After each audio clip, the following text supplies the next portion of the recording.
Olá, tudo bem com vocês? Meu nome é Cleiton Silva, sou a voz do podcast Brasileiro Gringo. E nesse podcast nós batemos um papo, descobrimos, conversamos com brasileiros que por vários motivos decidiram viver a vida longe do país de origem deles. E continuando aqui essa nossa descoberta de pessoas que decidiram viver por aqui, hoje nós temos mais uma pessoa.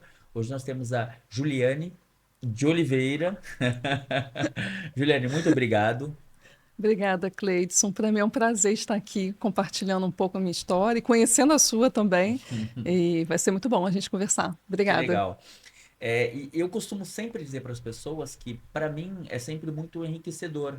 Porque, por mais que às vezes as pessoas se sintam um pouquinho com vergonha ou tenham uma certa dificuldade no começo, e eu compreendo isso, mas para mim é sempre muito legal eu estar desse lado aqui, descobrindo outras e outras e outras histórias.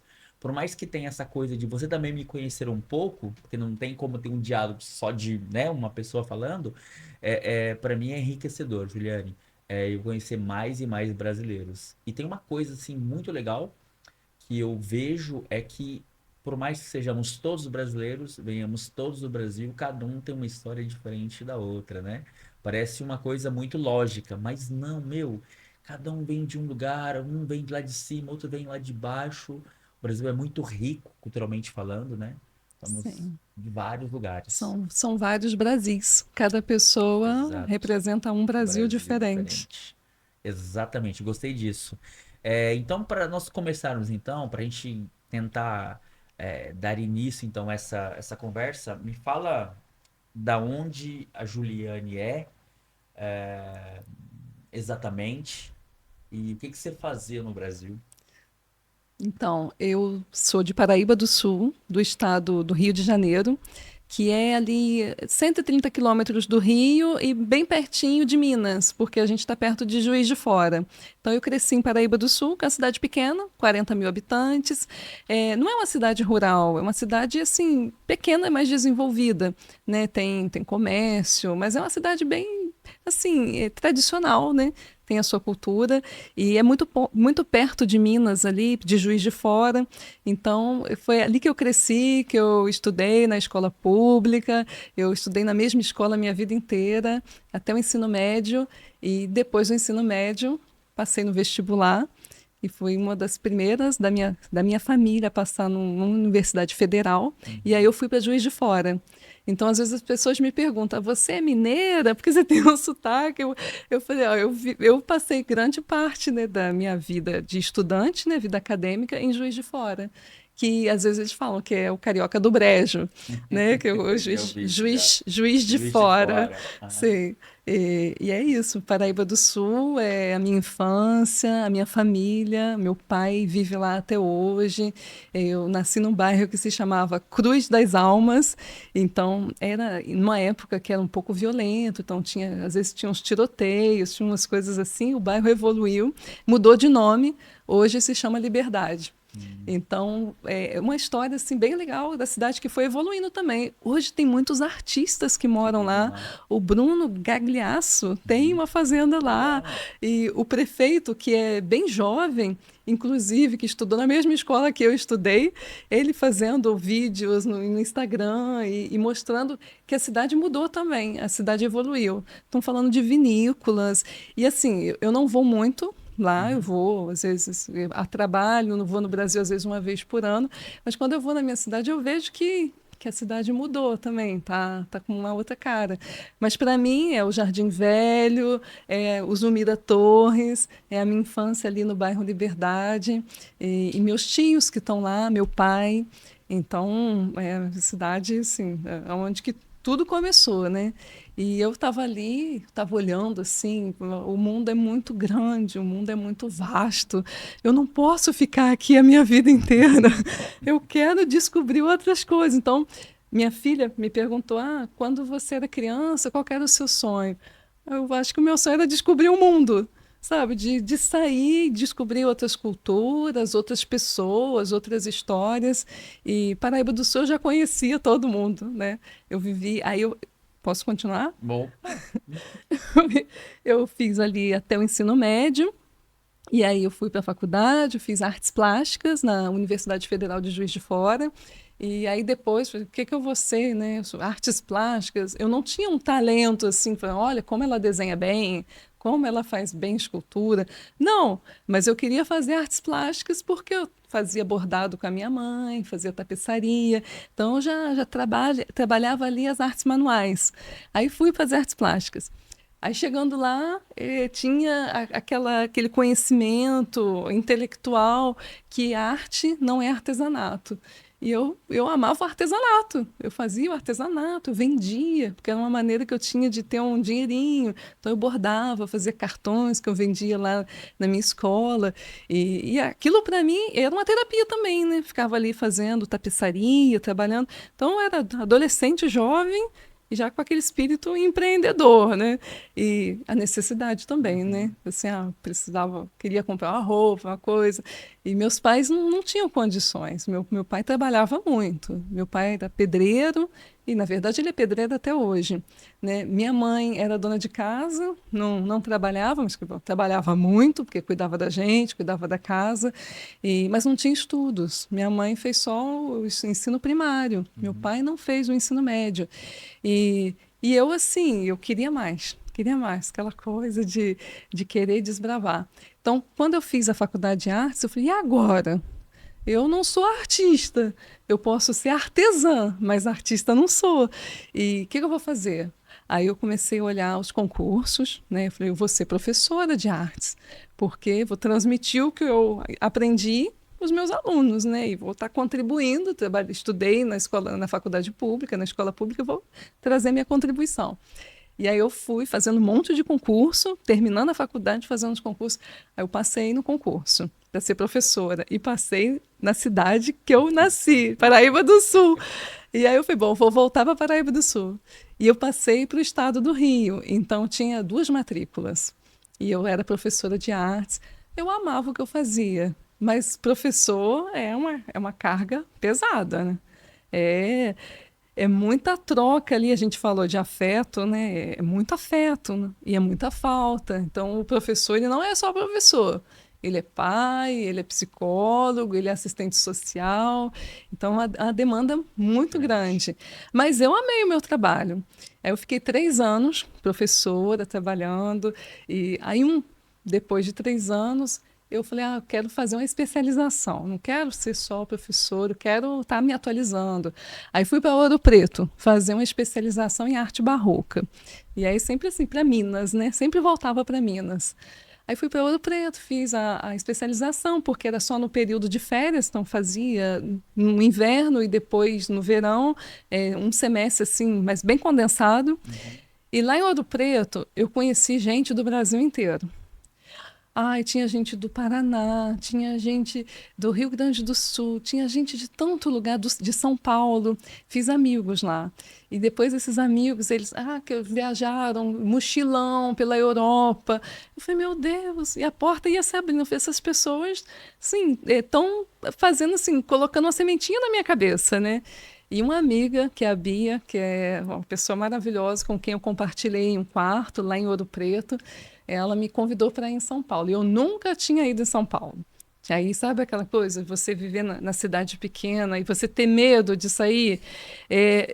Rio de Janeiro eu ia, mas a sensação era de que eu ia chegar lá, tipo, ia ter tiro para todo lado. E não é isso. As Não. pessoas vão e amam. Mas eu, uma menina do interior, nunca peguei um metrô e eu não tinha noção. Então, São Paulo era cidade grande. São Paulo é onde que tem tudo, né? É o coração econômico do Brasil. Então, eu falei, nossa, como que eu vou para São Paulo? Como? E aí, falei, não, vou pegar um ônibus e vou. E aí, essa minha amiga me apresentou a cidade, né? Me mostrou os museus, e eu gostava de artes, era professora de artes. Bom, ela é minha amiga até hoje. E depois disso, eu falei, gente, conheci São Paulo. Aí eu comecei a sonhar assim, falei, e agora, né? Aí eu falei, e tinha uma amiga minha da faculdade que veio para a França. Assim que ela terminou a faculdade, enquanto eu fui ser professora, ela veio ser Jennifer Au Pair. Ela terminou os estudos e veio. E quando eu soube, eu falei, A Roberta, que é minha amiga que está aqui até hoje. Falei, ai, por que que ela não me falou que eu ia com ela? Eu queria, sim, sair, né? E eu entendo, ela encontrou uma família e teve essa oportunidade de vir como au pair, Uhum. e ela veio, e era para uma aventura. Ela, tipo, não sabia como seria. Quando ela estava estabilizada, ela falou, vem me visitar. Aí eu vim. Aí eu tirei uns dias de folga no trabalho, eu já tinha condições, porque eu era professora e econômica, fazia as minhas reservas. E aí vim para cá e fiquei 10 dias, em 2009. E aí eu achei muito estranho, porque eu morava num estúdio, e o que tem 20 metros quadrados, e era tudo tão pequenininho. E a gente no Brasil, mesmo quando a gente tem uma situação financeira que não é favorável, as casas elas são maiores, né? E ali estava num bairro super legal, mas era o sexto andar, então sem elevador, aquela coisa. E eu fiquei pensando, nossa, como que dá para viver numa casa tão pequena assim? Tudo é minúsculo. A geladeira é pequenininha, o banheiro é pequenininho. E eu fiquei assim, eu falei, não, não dá, não dá. Mas na minha cabeça, assim, eu estava, como eu vou viver na verdade, né? Eu estava pensando, porque aí quando eu voltei para o Brasil, tipo assim, eu fui picada, Uhum. né? Sabe? Eu falei, nossa, eu amei essa viagem, foi rápido. Eu vim com uma outra amiga professora e a gente visitou os pontos turísticos, né? O Louvre, Versalhes, a Torre Eiffel, fomos até lá em cima. Primeira vez que eu fui lá na Torre Eiffel, tudo para mim era novo. Eu nunca tinha saído do Brasil. O máximo que eu fiz foi em Brasília, porque uma vez eu ganhei um prêmio de literatura, uma redação que eu escrevi, e aí fui buscar meu prêmio lá no Planalto. Olha só, aí, né, ganhei essa viagem, então eu nunca tinha saído, nem passaporte, então tudo para mim era muito novo. Uhum. Aí tal, fiz essa viagem para a França, fiquei impressionada. Falei, nossa, aí tinha as coisas, pontos bons, positivos, negativos. E aí voltei e comecei a refletir. Quando a gente é professor, a gente tem o estágio probatório, que são 3 anos.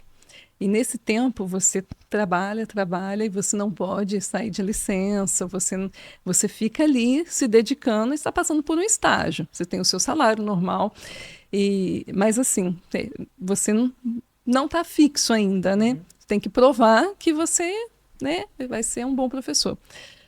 Aí terminou meu estágio probatório, então eu poderia, por exemplo, tirar uma licença, né? E aí eu fui pedir a licença sem vencimentos, né? Que é o ano sabático. E aí essa minha amiga, a Roberta, falou: se você quiser vir morar, eu te ajudo, eu te arranjo uma família para você ser Genifi au pair também. Ela me vendeu assim um sonho. Ela falou: olha, você tem uma casa para morar, você vai cuidar das crianças, vai buscá-las na escola e vai ajudá-las na quarta-feira, super tranquilo, e ainda ganha um dinheiro toda semana, tem um telefone para você. Eu falei: poxa, eu vou tentar. Eu tinha 26 anos. Então, o Genifi au pair, eu acho que é até os 30. Depois Se não me engano, acho que é isso mesmo. tem um limite, né? Uhum. Eu falei, agora ou nunca. Eu falei, nossa, é uma oportunidade. Aí eu tirei essa minha licença de 1 ano, né? E falei, vou ser Genifi au pair, vou cuidar das crianças. Para mim, eu já era professora, né? Então já tinha uma vida assim que estava começando a se estabilizar. Tinha comprado um carro, eu vivia na casa do meu pai, então não tinha gasto com Uhum. aluguel, mas estava começando assim, agora eu posso sonhar. Agora eu posso fazer planos. E aí eu vim para cá. Bom, era claro que é uma oportunidade maravilhosa, mas quando você já tem uma estabilidade no seu trabalho, é como se fosse um retrocesso, Uhum. né?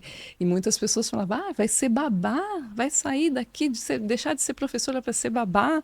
Ninguém vê a oportunidade que você está aprendendo uma outra Outra língua, uma língua, outra outra cultura. cultura. O mundo está se abrindo para você.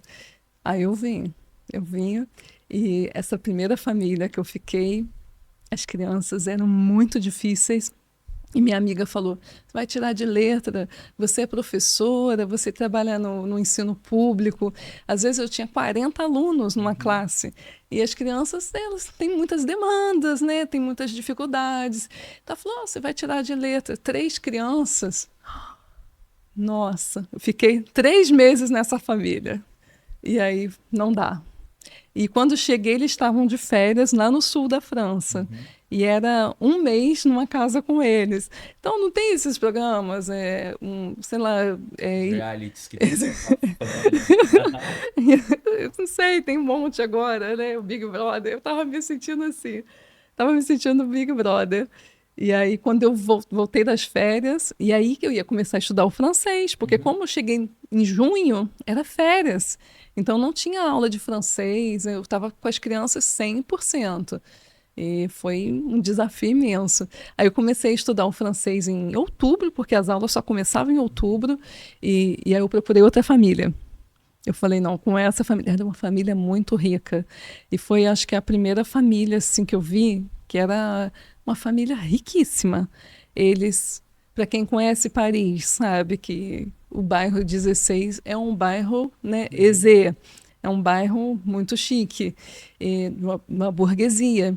E eles tinham um prédio, eles moravam num prédio na frente do Bois de Boulogne, Uhum. do lado da Embaixada da Rússia, um lugar assim, perto da Universidade Dauphine, um lugar maravilhoso, assim, em termos de. Nunca tinha visto aquilo. As crianças tinham banheiro, cada uma no quarto delas tinha um banheiro, banheira, 300 metros quadrados de apartamento, e eu tinha o meu estúdio lá no sexto andar, mas todo bonitinho, todo Uhum. arrumadinho. Então era muito legal, assim, mas as crianças eram muito difíceis em termos educacionais, e estava mais difícil que os 40 alunos. E aí eu mudei de família e eu fui para uma. Encontrei. Aí tem os sites, né, onde você busca famílias. E eu não sabia de nada disso. A minha amiga Roberta que me ajudou a abrir conta no banco, me ajudou a fazer todo o procedimento. Ela foi maravilhosa. E sempre é bom, muito bom ter amigos, né? E para me ajudar também nessa aventura, que eu tinha medo. Eu não conhecia o país, mesmo que eu tinha estudado um pouquinho, eu não dominava a língua. Então, tinha dificuldade de falar com as crianças. Então, mas eu acho que é, com certeza, né? Não é que eu acho, tô com certeza tá ligado a essa dificuldade. Quando você chegou, o que que mais te chocou, assim? O que que mais, sabe, bateu assim, meu, não é possível, como assim? Porque você tem uma nova cultura, você não entendia francês, até onde eu Eu entendi. estudei um pouco na universidade, Aham. mas entre a teoria e a prática, Tem um tem. vale enorme aí, né? Sim, sim, sim. Tem um Sim. vale. Fala um pouquinho pra gente entender então melhor, assim, essa coisa de, sabe, chegar, fazer parte, cultura, o jeito que eles falam, como eles falavam com você, porque muda totalmente, né? Muda, muda. Eu acho que o que mais me chocou foi essa diferença social, né? Eu encontrei, inclusive depois com meu companheiro, eu conversei com ele falando dessa família, da vida que eles tinham. Ele falou, Juliane, nunca conheci uma família assim. E ele é francês. Então, assim, o choque social foi muito grande, porque eu saí de uma classe média baixa, né? Eu tinha a minha profissão, o meu trabalho, tinha amigos da mesma classe social que eu, e eu cheguei numa classe social muito diferente da minha, né? E assim, a maneira como eles viviam era para mim algo muito Surreal. surreal. Nunca conheci ninguém no Brasil que tinha um apartamento assim, né? Seria equivalente ao quê? Não sei, no Copacabana, não faço ideia assim, em termos de comparação. E a maneira como as crianças se comportavam, né, com os pais é diferente, mas talvez seja devido ao nível social deles, à Uhum. educação que eles tiveram. E eles me falavam, eu não entendia. Então eles ficavam bravos comigo. Então a nossa não funcionou. Realmente. Depois eu conheci famílias num nível social mais adequado, assim, mais equivalente ao que eu já conhecia. Mas chegar na. Tipo assim, uma escala, né, de você sai de um nível e vai para um outro, mas ele é tão surreal que eu não consegui, assim. Para mim, o choque maior foi esse, de viver com essa família que tinha tudo, né? Eles tinham tinha casa no campo, tinha casa no sul, eles tinham a vida, as crianças num colégio maravilhoso. Aí a mãe fala, leva eles no Jardim da Aclimatação. Hoje eu levo meus filhos no Jardim da Aclimatação. Ela me deu um tanto de dinheiro, falou, leva eles para fazer todos os brinquedos, né? E fazer tudo, e ficar lá comendo. Então, assim, acho que é o choque social mesmo, sabe? Grande. E muda, né, a gente, né? E principalmente quando a gente vem de lugares como nós vemos, nós já falamos sobre isso, você já falou sobre isso, e esse choque, outra cultura, outro jeito de tratar, deve ser uma coisa de doido. Você fala com. Quase sempre você fala assim com uma nostalgia muito legal de do lugar onde você veio, assim. Os seus olhos brilham quando você fala do local de onde o seu país vive até hoje.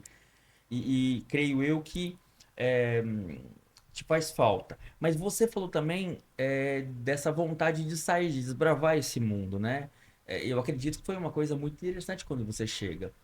Porque, assim, Juliane, para a maioria dos brasileiros, pelo menos que eu conheço aqui, que estão aqui, poucos vieram desbravar alguma coisa. A maioria deles vieram porque viram uma oportunidade de trabalho, porque queriam mudar um pouquinho essa vida.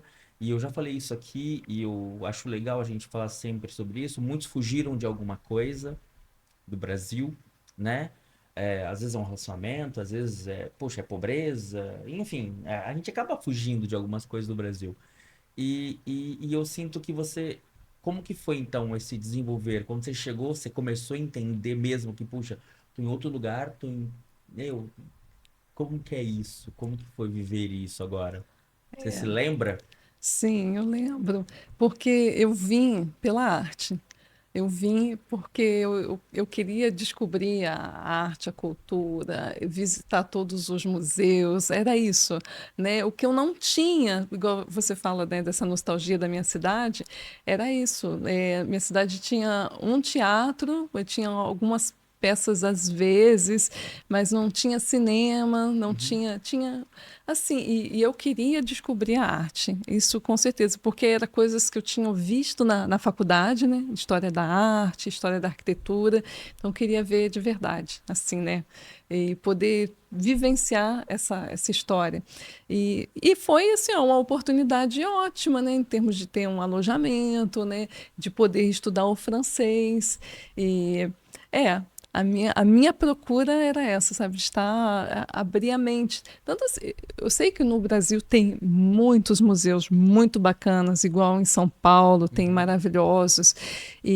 Mas, assim, o que eu buscava, eu queria trabalhar, estudar, eu queria estudar mais. Falei, ó, eu vou para a França. Depois que eu fazer Genifioper, que eu aprender o francês, que eu tivesse dominando, eu posso estudar, eu posso fazer um mestrado. E foi o que eu fiz depois, né? Passou um ano, aí eu me inscrevi, mandei os dossiês para as universidades, mandei para a Sorbonne, mandei para as várias. Tinha, assim, restauração, conservação de obras de arte, tinha vários. E eu fui mandando as minhas candidaturas, porque eu queria estudar, eu queria ter um mestrado, e eu queria voltar para o Brasil, continuar sendo professora, mas no nível universitário, porque eu pensava assim, eu já tenho a profissão, né? Eu tenho a oportunidade de estar aqui, eu posso aprender, né? E tudo que eu aprender, vai ser valorizado no Brasil.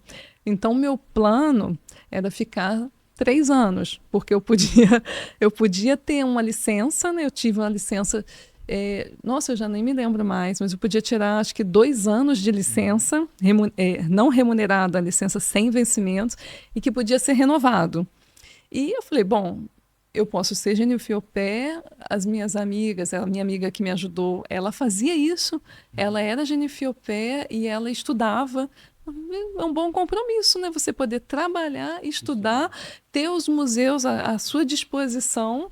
Quando você é jovem, você não paga entrada no museu, aquela variedade de teatro, e a cidade é um museu a céu aberto. Você sai, você olha a arquitetura, as esculturas, e tudo tem história. Então, eu falei, se eu continuasse em Paraíba do Sul, trabalhando como professora, estava legal, mas faltava isso, faltava a arte, sim, à disposição. Eu poderia viajar para São Paulo, são 8 horas de viagem para visitar um museu.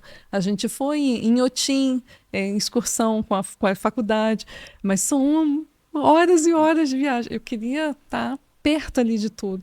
E foi uma oportunidade que eu tive. Sim, e aí eu comecei, né, a fazer os meus estudos superiores, mas o plano era, eu vou pegar meu diploma e vou voltar para o Brasil, e aí eu posso ter, assim, posso tentar, né, porque não é nada garantido, Uhum. mas continuar sendo professor e depois ser um professor num outro nível. Só que a história foi diferente Estamos aqui, inclusive, né? até hoje. Eu acho assim bem interessante assim, e é engraçado os sonhos, né? E assim, você tem um sonho e de repente você se vê dentro do sonho, mas modificando totalmente o resultado que isso aí, que você planejou alguma coisa, assim. E é engraçado. E deixa eu te perguntar uma coisa, você se sente realizada no sentido, puxa, vim pra cá, conheci Porque, olha, eu que não conhecia arte no Brasil, quando eu cheguei aqui me impressionei com a cultura, com a história. Nós temos muita história, nós temos lugares maravilhosos, como você falou. Poxa, eu já fui no MAN, já fui no MASP, sabe, conheço vários lugares no Brasil também. Assim, quando eu cheguei aqui na Europa, principalmente nos lugares, porque a gente estuda toda essa história em livros, e de repente eu estou vivendo dentro do local. Para mim foi uma realização muito grande, que eu também sou fã da história, assim, sabe? Eu sempre me interessei muito por ela. Então, quando você começa a andar, que eu tô, sei lá, eu estava em Lisboa, né? Eu vivi em Portugal, estava no Porto, você tá na Espanha, você sobe para França, você passa na Suíça. Então você tá andando dentro de toda essa história que você aprendeu lá na escola. E para mim era Sim. uma realização maravilhosa. Imagina para você que agora o Museu do Louvre, por exemplo, era um paraíso para você. Sim, não, o que você está falando aí, realmente, a gente estuda, a gente vê os livros e aí você está vivenciando, né? O Museu do Louvre é o maior museu do mundo. E aí, todas essas candidaturas que eu enviei, né, nenhuma me aceitou, a única que me aceitou foi a Escola do Louvre, que Que é para legal. estudar museologia. Uhum. E aí eu falei, nossa, a escola do Louvre, ela fica ali no Louvre, né? Tem os pavilhões, e um Uhum. dos pavilhões, né, É a lá na escola. ponta, é a escola. Eu não sabia. E aí eu fui aceita. Eu falei, uau. Aí eu falei, eu vou estudar na escola do Louvre. Aí foi outro choque, porque eu cheguei, eu já tinha 27 anos, e meus colegas do mestrado um, que aí o primeiro ano é museologia. E aí Uhum. você faz um ano de estudos intensivos, porque começa às 8 da manhã e vai até à tarde, e você num auditório com 300 pessoas e todo mundo sentado lá esperando o professor que entra como se fosse um espetáculo. Ele está lá na frente, ele fala o tempo todo durante 2, 3 horas e todo mundo com o seu computador Anotando. digitando, anotando. Eu olhava para o lado, os colegas lá digitando, e aquele barulho, eu não conseguia me concentrar, eu não conseguia ouvir o que o professor falava. E às vezes eu não entendia o que o professor Uhum. falava, porque o meu nível de francês em um ano Ainda não. não evoluiu ao ponto de estar seguindo aulas ali, que são conferências. E foi outro choque, todos jovens. E eu, assim, foi uma adaptação imensa. E foi ali que eu desenvolvi o francês. Por ali eu falei, agora eu vou aprender na raça, porque eu tenho que estudar, eu tenho que aprender, vai ter prova. As provas eram dissertações. E assim, quando você fez todo o seu estudo, os estudos aqui, você aprende como Uhum. fazer uma dissertação, né? Tem o petit 1, petit 2, tem todas as regras. A gente estudou no Brasil, a gente não sabe. Então ele já tem todo assim um O procedimento, o processo já processo, está meio e que todo mundo sistematizado, né? todo mundo segue dessa forma. Para você pegar as notas enquanto o professor fala, eu escrevia à mão, porque eu não levava o computador, eu escrevia à Uhum. mão, escrevia todas as palavras. Eles já abreviavam tudo, que já aprende a fazer as abreviações. E então, tudo isso para mim era novo, sabe? O fato das pessoas serem muito mais jovens. Eu tinha 26, hoje eu tenho 42. Eu não acho que eu sou velha, mas naquela época pareciam todos tão jovenzinhos. E eu falei, nossa, todas essas pessoas estudaram aqui, dominam a língua, são franceses. Tinha algumas americanas, tinha poucas pessoas, tinha uma amiga que até hoje, minha amiga holandesa, foram pessoas que eu consegui, né, me conectar, porque todo mundo ali estava focado nos estudos, em passar nas provas, e eu estava ainda tentando entender como tudo aquilo funcionava. Então foi uma loucura. Aí eu fiz todo esse ano, e eu não podia mais ser Jennifer au pair, porque eu tinha aula o dia inteiro. Então não tinha como ir buscar as crianças na escola, ficar com eles na quarta-feira. Mas essa segunda família que me acolheu, que eu encontrei num site, é a cidade que se chama Chaville, que é bem pertinho ali. E eu morava na casa. Aí eles tinham uma casa com jardim embaixo da casa deles, como se fala, basement, aquela parte. A cave. Não tipo é cave, é o subsolo. Aham. Tinha um quarto, tinha banheiro e eu adorei aquela casa. Eu vivia ali, tinha uma floresta do lado, então eu levava as crianças para a floresta, pedalava e era pertinho, pegava um trem e chegava em Salazar ou em La Défense. Então falei, fui aceita na escola do Louvre, vou estudar, não vou poder guardar mais as crianças. E essa mãe, inclusive, ela falou, Juliana, ela me chamou porque ela estava procurando emprego. E ela precisava de alguém para cuidar dos filhos enquanto ela buscava emprego. Ela não encontrou emprego. Então ela falou, Juliane, se você quiser voltar para o seu país, eu não estou precisando de você. Aí eu fui para o Brasil, fiquei um mês e tudo, e aí eu voltei. Porque, bom, eu estava fazendo estudos de francês em Francilangue, que é um curso privado, e eu tinha conseguido uma vaga na Universidade Nanterre, para fazer francês, mas na Universidade Nanterre, que se chamava Langue e Civilização Française. Eu falei, pô, é melhor, né? É um diploma universitário, enfim. E aí fui. Aí me chamaram, falaram, você conseguiu sua vaga. Eu estava no Brasil, voltei. E ela sem conseguir trabalho, fazendo entrevistas, mas é uma pessoa muito boa, um coração muito bom. Acho que ela era católica, porque ela ia na missa, tinha a primeira comunhão das crianças, então tinha um sentimento cristão ali, né, de abraçar, né, e sim, ela já tinha outras, Jennifer au pair, eu não era a primeira, e ela falou, bom, né, eu não preciso mais de você, porque eu não consegui emprego, eu não posso te pagar. E não é um salário, mas é um dinheiro que a gente ganha semanalmente. Ela conseguiu que eu continuasse na casa dela, cuidando das crianças da vizinha dela.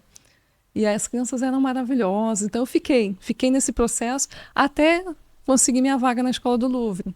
E aí eu não poderia mais ficar. E eu falei com ela, eu não vou poder mais ficar. Eu fiquei morando lá, cuidando das outras crianças. E, enfim, foi toda uma loucura. Eu tinha que achar um outro lugar para morar, tinha que achar um trabalho. Como que eu vou fazer agora? Porque quando a gente é Jennifer au pair, a gente se sente acolhido, né? Tem uma família ali que está, de uma certa forma, cuidando de você. Né? E é uma relação que eu nunca tinha ouvido falar, né, desse programa antes de estar nele, que é muito bom, é uma troca, né? Você está com as crianças deles, cuidando. Eu contava histórias para as crianças à noite, então isso ia aprendendo mais o francês. E, e você está dando o seu tempo, né? E eles estão também te ensinando, né? A língua, a cultura, tudo. Eu não sabia cozinhar. E aí a mãe falou, não, bota o frango aí no forno. E o frango não ficou cozido. Então, assim, eu quando era professora, eu comia na cantina da escola. Então, não fazia comida e tudo mais. Então, fui aprendendo com eles. E aí, precisava levar os meninos no curso de música. Aí tinha que dirigir. No Brasil, eu dirigia. Mas aqui, eu falei, nossa, como é que é esse processo de dirigir aqui, né? Um outro país, eu tenho talvez outras regras, outras leis. E ela foi do meu lado como uma mentora, sabe? Vai dirigindo assim e tal. Então, assim, às vezes eu falo como se eu cheguei com 26, mas é como se eu tivesse voltado a ser adolescente, assim, com 18. Começando a nova vida, aprendendo a nova língua, a nova cultura, os hábitos, né, são diferentes, né? O fato do comer a entrada, o prato, os queijos, o café e passar horas ali na mesa. E, e eles, assim, por exemplo, não tinham televisão, as crianças brincavam, jogavam, liam, né? Então vão sempre com livros.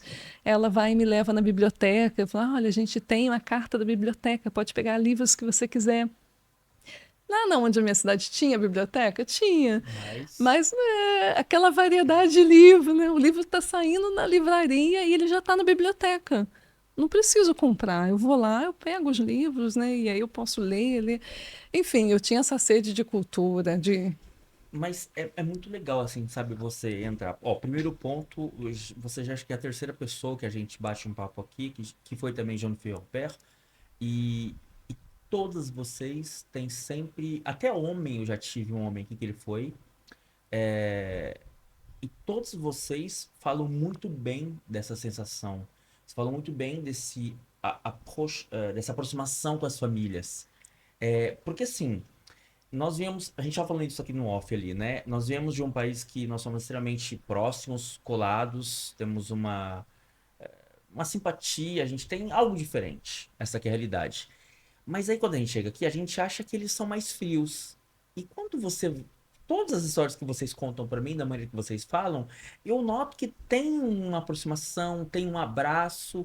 De repente não é o nosso afego, mas tem algo gostoso ali. Eu vejo agora no jeito que você fala sobre essa família, nos seus olhos, a maneira que você fala isso é legal. E eu gosto muito, sabe, de falar sobre isso, assim, sabe, de mostrar para as pessoas que estão ouvindo isso aqui que, gente, por mais que as culturas sejam diferentes, por mais que eles tenham o jeito deles, por mais que seja, entre aspas, mais frio, tem também uma parte legal. E você sabe que me chocou quando eu cheguei, Juliane? Eu estar no metrô, naquela época, quando eu cheguei aqui, no metrô, sei lá, 80% das pessoas liam. Sim. Você lembra quando você chegou? É praticamente a mesma época. Eu via mendigo na rua Quem lendo. lê? Eu Meu falei, Deus. assim, não é preconceito, mas todo Não, mundo mas, lê. poxa, mas Sim, é doido isso. sim. E é muito legal, né? Porque o tempo passa e você não vê. Você está ali, às vezes passa 40 minutos no metrô e realmente todo mundo lendo. É. É, E você falando uma coisa também que os franceses gostam muito e a gente nós adquirimos isso. Bom, eu e a Tata nós sempre gostamos disso, assim, eu sempre gostei muito. Por mais que eu não tivesse hábitos, não recebi isso da minha família, mas a leitura, todas as casas têm sempre muito livros, principalmente mais antigamente. E uma coisa que a gente falando sobre isso, eu lembro que a primeira vez que eu fui na escola levar meus filhos, eu fiquei encantado que dentro da classe tinha uma biblioteca. sim. Você entende? Dentro da classe tinha um local onde tinha vários livros, onde eles tinham momentos de leitura dentro da classe, não é na escola, era na classe deles. Quando eu vi aquilo, meu olho brilhou assim de uma maneira, porque, que legal, que bacana que é isso. Aí você É. falou que eles tinham televisão, que, né, dava-se mais valor à leitura, enfim. É, o fato, por exemplo, hoje eu tenho os meus filhos que nasceram aqui e que têm essa cultura aqui, e quando a gente mudou, porque a gente morou 14 anos na região parisiense, Uhum. e quando a gente ia mudar, eles falaram, ah, e a biblioteca? Aonde a gente vai? Tem biblioteca? Meu filho estava super preocupado. Que Ele, legal. mas e a mediateca, né? Que nem é Mediatek, aham. mediateca. Aí eu falei, não, vamos procurar. E aí eu entro no Google Maps e falo assim, olha, a nossa casa vai ser aqui, vamos ver aonde que tem Mais biblioteca. próximo. E tinha umas 10. E eu falei, ó, vamos botar um coraçãozinho aqui, ó, registrar os favoritos. Você fica tranquilo, a gente vai ter biblioteca lá. E aí uma das primeiras coisas que a gente fez é ir lá e fazer o cartão da biblioteca. E a gente vai quase toda semana. E aí fizemos 3 cartões, que é o meu e de cada um dos meus filhos. E cada um pode pegar 8 livros. Então a gente sai, às vezes, com uma bolsa pesada. Isso. E isso é muito legal. Isso é muito legal. Hoje, no metrô, bom, eu tenho 15 anos que eu tô aqui. Uhum. A gente vê muita gente agora no telefone, né? Acho que naquela época tinha mais gente com os livros, É, mas ainda tem. sim. Ainda tem muita gente com livro. E Sim, mesmo que seja digital, o Kindle, ou mesmo o sim, telefone, a pessoa está lendo o telefone, você vê que a pessoa está lendo ainda. sim. Continua lendo, mesmo que mudou. Mas Eu acho, assim, eu acho não. Eu tenho certeza, assim, que muito dessa qualidade, de repente, que eles têm da leitura reflete depois na educação, reflete depois, não na educação familiar, mas na informativa, né? Na educação onde você vê as pessoas, a maneira que eles tratam. E a gente sente esse choque às vezes, né? Quando. Você falou disso, eu lembrei de outra coisa, porque teve um apartamento que eu morei que era mobiliado e já tinha uma televisão, então eu Uhum, assistia, né? A televisão tá lá, eu vou assistir. A qualidade dos debates políticos. sim.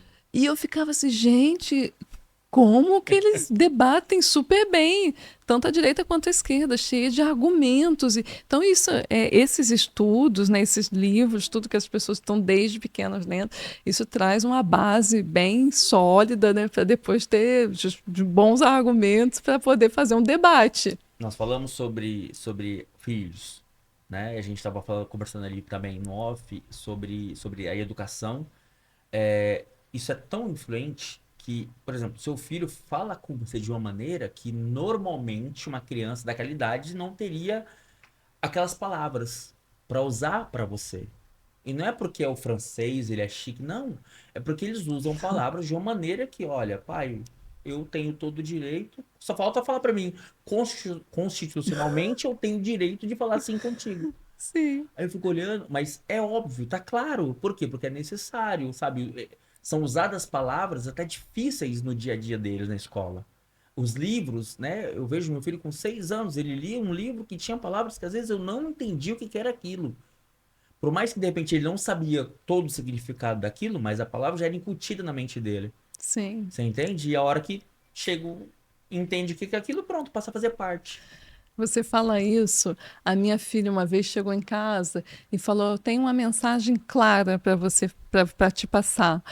E aí eu falei: "Como assim uma mensagem clara?" Eu falei assim: "Aprendi com a professora. Uma mensagem clara é quando alguém me fez alguma coisa que eu não gostei e que não estou de acordo. Eu falei assim: olha, você me fez isso e isso me ofendeu, estou chateada com você. Então, isso é uma mensagem clara." Eu falei: nossa, estão aprendendo assim, como se exprimir de uma maneira, né? Ó, você me xingou, e isso me deixou triste, eu não gostei. Então, assim, de se exprimir de uma maneira tão assim objetiva, E é né, com as sincero, boas né? palavras, E é sincero. sinceros. Sim, Mas assim, ô Juliane, nós viemos de um lugar onde a sinceridade ela passa do lado, né? Porque assim, nós somos sinceros, mas quando você tem que usar a sua sinceridade para o negativo, para dar uma negativa para alguém ou para dizer não para alguém, uhum, nós fazemos bloqueios, a gente não consegue. E eles exato. não, meu, Não, né? eles não. Você e no início aí isso me chocava. Eu falei: ah, eu vou fazer meu aniversário. Você vem? Não posso, já tenho um compromisso. E aí eu, e aí eu ficava triste, com vontade de chorar, né? Porque eu falei assim: poxa, o seu aniversário é algo importante, a pessoa tem um compromisso, mas de repente ela vai fazer um esforço, vai tentar mudar o horário. E a gente brasileira, a gente nunca vai dizer que não vai. Eu falei assim: vou tentaria, vou dar uma passadinha. Finalmente ele Já não sabe que não vai. vai. Não vai, mas ele não sabe dizer não. A gente não sabe dizer não. Eu falei assim: ok, ok, vou ver. A gente se fala, e, vamos combinar. E você sabe, no fundo você sabe que é É o não, não. mas o não a gente não ouve, né? Né? E sim. E aí eu lembro que eu comecei a namorar, que depois se tornou o meu companheiro atual, o pai dos meus filhos, os amigos dele, eles falavam assim: GPPA, G-piscina. E eu acho que é uma expressão que de uma publicidade, alguma coisa assim: eu não posso, eu tenho piscina. E assim, maior gozação, né, com a gente: pô, meu aniversário eu não posso porque eu tenho piscina. Eu falei: pô, mas meu aniversário é muito melhor que a piscina. Então era uma expressão que eles usavam, assim, para dizer que não ia, né? Ah, GPPA, G-piscina. Não posso, eu E, tenho piscina. Mas sabe que eu fico olhando hoje para isso, assim, essa maneira, e nós estamos aqui há muito tempo, então você começa também a usar esse tipo. Só que assim, parece que é tudo tão, entre aspas, tá? Planificadinho, tá tudo tão corretamente, né? Tá tudo tão. é, Eu lembrei da salsicha. Tá tudo tão feito, assim, sabe? Dentro daquilo que foi programado, que eu não vou tirar. Não, mas é meu aniversário. Não importa, Já né? tem um Não importa, eu tenho um compromisso. negócio para me fazer aqui. Sim, É muito importante para você, mas, poxa, eu já tenho um negócio para aqui é. para ser feito. Mas não tem, sinto muito, que pena. Já, bom, já tem outro compromisso. É assim, pronto. É, e às vezes, você falou disso, eu sinto falta da espontaneidade. Eu não Uhum. sei se é algo assim que é só brasileiro, eu não sei se tem, os franceses também têm isso, mas enfim, eu percebo no meu dia a dia que, tipo, a gente fala assim, mas eu faço com os meus amigos agora, hein? Tô Uhum. aqui perto da sua casa, vamos tomar um café? E eles agora, eles já sabem, Juliana é brasileira, é assim mesmo. La brasilienne. Então fala, vem. Mas normalmente, fala, não, não posso agora, não posso. Não, eu estou trabalhando. E a gente não, né? Alguém tá passando, aperta a campainha, entra, vamos tomar um café, vou comer um bolinho aqui rapidinho. Você está ocupado? Não, não estou ocupado. Às vezes você está trabalhando, você está fazendo outras coisas, mas você não vai falar que está ocupado. Então eu sinto falta dessa espontaneidade que eu tenho, né? Por exemplo, encontrei uma amiga, aí a gente conversando, eu fiquei tão feliz assim de encontrá-la. Eu falei, meu sogro tinha combinado de fazer um churrasco lá em Uhum. casa. Pro Dia das Mães, foi ele que combinou, falei, ok. E aí era só a família. Mas essa amiga eu encontrei e a gente conversou e foi tão bom aquele momento ali, uma brasileira, a gente falando. E aí eu falei, vai ter um churrasco lá em casa, venha. E aí ela, quando? Eu falei, sábado e tudo. Ok. Aí meu marido, depois, ele falou, você não me perguntou? Você convidou, a gente vai estar em família, é o Dia das Mães, meu pai que organizou, você não perguntou. Então, assim, não tem essa naturalidade, né? Tem que ser tudo certinho, assim, formatado. E o Brasil não, né? Sempre cabe mais um, né? É, Às vezes você faz uma festa, você convida as pessoas, ou a pessoa traz um amigo, né? Traz uma pessoa da família. nem conhece a É, pessoa. Falaram só, mas e quem que aí é? Esse aqui é meu você amigo. acaba conhecendo outras pessoas e tudo. E aqui é coisa mais formatada, igual o churrasco, né? A primeira vez que eu encontrei meu sogro, a gente já falou.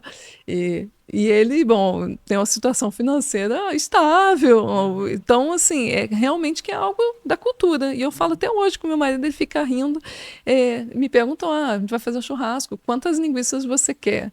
Quantas você vai comer? E eu falei, nossa, eu não sei. Eu falei, se eu falar uma, é muito pouco, depois eu vou querer mais e não vou poder. Se eu falar três, talvez eu fosse, nossa, que gulosa, come demais. Então aquilo na minha cabeça ficou assim, trabalhando, e era algo natural. Eu fiquei chocada, porque no Brasil a gente vai falar, bom, 3 quilos de carne, né? E quando a gente vai no açougue aqui, né? Aí o cara pergunta, para quantas pessoas? E aí, de acordo, você fala para três, ele vai lá e pega a quantidade que ele acha que é Uhum. para 3 pessoas te dá. No Brasil a gente fala, não, me dá 1 quilo É, disso, 2 quilos você daquilo, que decide, né? cinco Tá quilos. ligado à quantidade de pessoas. Exato. Sabe que uma vez eu tenho uma tendência, assim, de repente, a achar isso interessante. E te explico por quê. Uma vez a gente estava no trabalho e chegou o meu chefe assim: olha, a gente vai fazer um churrasco para todo o pessoal aqui.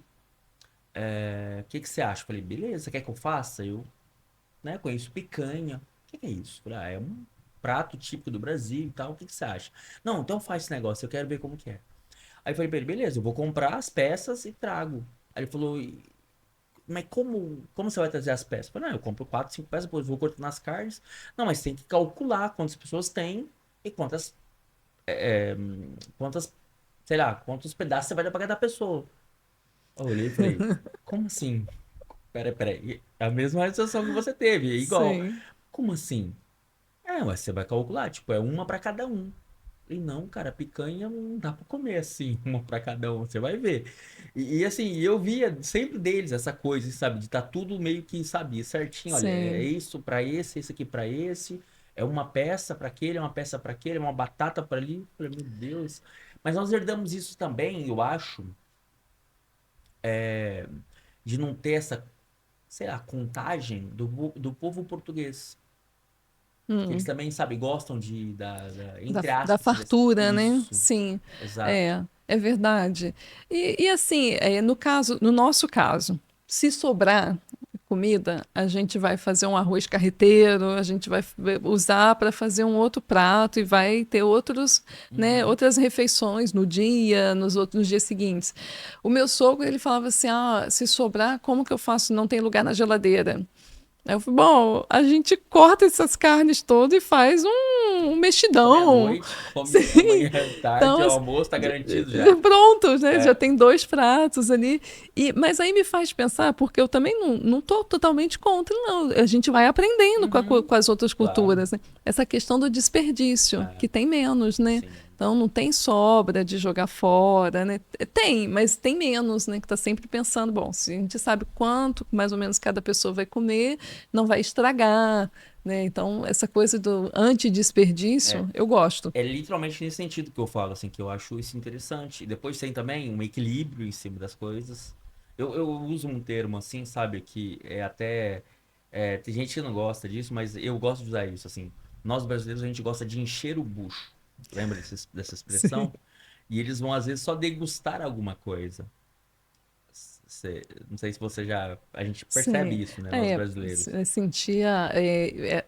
Isso é legal que você está falando. Por exemplo, agora morando no sul, os tomates, né? Uhum. O tomate tem um sabor, né? E eles vão colocar o tomate com o manjericão, e aí uma mussarela de búfala, e aquele azeitinho, e aquilo você fala, "Oh, que delícia, que maravilhoso. Não é processado, né? É tudo ali, e o tomate ele é saboroso. E então essa fineza, né? Essa Uhum. riqueza do paladar, né? A gente não vai encher, ainda vai comer um pouquinho de cada coisa, mas vai sentir o É. gosto, né? Eu aprendi isso, assim, sabe, com o tempo que foi passando. E uma vez ficou tão nítido pra mim que foi a pizza de chèvre miel, que é Delícia. queijo de cabra e mel. Eu achava Sim. aquilo nada a ver. Primeiro, queijo de cabra é extremamente forte e mel é doce. Gente, que loucura. Aí Até casou. eu comer, experimentar e entender essa mistura, a sensação que isso traz pra você quando você está comendo. Até eu Uhum. entender isso, até saber eu notar isso. Aí comecei a entender mais um pouquinho sobre isso e é claro que é ótimo a gente encher o bucho. Essa é a nossa realidade, né? Eu falo isso sempre, é maravilhoso, mas também é bom eu ter essa nova sensação de pegar um queijo, você que tá lá embaixo no sul, pegar um queijo, sei lá, do Pyrénées e pegar um doce de que seja de. Gente, esqueci o nome agora. Que seja framboesa, sei lá, e comer Hum. junto com aquele queijo Ah, uma forte. geleiazinha assim. Isso, aquela Nossa, geleia aquele preta. contraste. Exatamente. Então eu Sim. aprendi com eles, olhando eles fazendo, Ah, falei, meu, que sim. coisa deliciosa, que maravilhoso que é. Amo a nossa cultura, principalmente da comida, né? E sou suspeito de dizer isso, sou casado com com a Tata. Assim, só que também aprendi demais essa coisa deles, assim. Isso é É. muito legal. Você está falando isso, me fez pensar. Esses dias a gente comprou pizza para as crianças e a gente sempre vai na mesma pizzaria, Uhum. que é muito legal e tudo aí. Aí fala, né? Os produtos são integrais, farinha integral e é feito lá, é caseiro e dessa importância. E aí eles fazem uma pizza que é com trufa. E aí a gente sempre pede essa. Eles fazem algo, tipo que eles falam um chausson de cabra e mel Uhum. e faz um outro de trufa. E aí, da última vez que a gente comprou, era cabra e mel. Eu falei assim, ah, mas a gente prefere o de trufa, que é muito mais saboroso. E a moça falou, ah, mas os dois são bons. E aí, eu falando com meu marido, eu falei assim, aí ele falou, ah, Juliane, tá vendo? Você agora gosta de trufa. Aí eu falei, é um sabor muito, é assim, um paladar refinado, né? Agora eu só quero saber de trufa. Então, assim, porque a gente, assim, aí ele falou, você que bebia Coca-Cola e comia coxinha quando você trabalhava no CIEP, agora só quer pizza de trufa. Mudou. Porque a gente vai adaptar. E Claro. o que é bom, né? A gente Poxa, se claro. adapta e Sim, a gente totalmente. gosta, a gente É isso aprecia. mesmo. Sim, É bom. Eu gosto muito de usar o seguinte, Juliana. Eu gosto muito de misturar, de repente, a minha simpatia, o meu jeito, com aquilo que eles têm de bom também, para sermos cidadãos, seres humanos diferentes, melhores do que nós somos, sabe? sim. Sendo só o brasileiro, ou eu conheço muita gente que eu não gosto da comida deles, eu não quero me misturar. gente, quanto mais eu aprendo sobre a cultura deles, mais eu melhoro a minha, né? E assim, é o que nós falamos, quanto mais tempo você está aqui fora, mais você se vê brasileira. Sim, Porque, meu, tá nítido que você tem um jeito, eles têm outro, e às vezes isso pode se juntar para seres humanos melhores, para cidadãos melhores, na verdade, né? Que você acaba sim. sendo uma cidadã francesa de uma maneira ou outra. É, não, é verdade. E a gente aprende com eles e eles aprendem com a gente, porque Muito. eles gostam da gente, porque cada vez que eu falo que eu sou brasileira, sempre é um sorriso. Ah, aí vem os clichês, tudo bem? Uhum. Ah, praia, futebol, samba. Mas às vezes as pessoas conhecem muito mais, e tem gente que Sim, conhece mais o Brasil do que eu, inclusive. Ah, fala da Amazônia, fala dos lençóis, fala de lugares que eu não conheço. E aí eu vou aprendendo. E não, sim, para mim eu aprendi muito, eu aprendo todo dia e às vezes tem coisas que são mais chocantes, né, que são assim, tem aspectos nossos que são realmente muito diferentes, mas a gente pode encontrar um bom compromisso, é né, entre as isso, culturas. claro. E assim, quando eu cheguei em Paris, eu encontrei as famílias francesas, claro, né, mas no curso de francês eu encontrei muitos estrangeiros, né, todos estavam ali para aprender francês, então vinha do mundo inteiro. E aí eu falei assim, você chega em Paris, você não encontra só a França, você não descobre só a França, você descobre o mundo inteiro. Realmente, tem uma amiga da África do É Sul, tem literalmente, né? amiga do México, tem uma que é da Nigéria, tem gente, tem uma Suíça, e cada um vem com a sua cultura, né? Então, não é só a cultura francesa que a gente descobre aqui, é todo um mundo que abre e que, pô, nossa, que é maravilhoso assim para Sim. mim, e isso faz com que nos tornemos melhores, né? Que a gente é curioso, né? A gente quer descobrir novas receitas, novos pratos, novas palavras em outras línguas e a França tem isso Hum. assim, eu acho que a França, principalmente Paris, né? Porque Uhum. as outras regiões têm menos estrangeiros ou tem outras imigrações, né? Mas todos que chegam em Paris para estudar, para trabalhar, para descobrir a cultura e traz a sua cultura, então faz uma troca Exato, que é muito boa. é verdade. Juliana, você falou que tem uma veia empreendedora aí, né? Existe, acho que quase em todos os brasileiros tem uma veia empreendedora. E você se formou, estudou aqui, se formou. Agora eu queria entender onde é que des- por que que você desenvolveu essa veia empreendedora?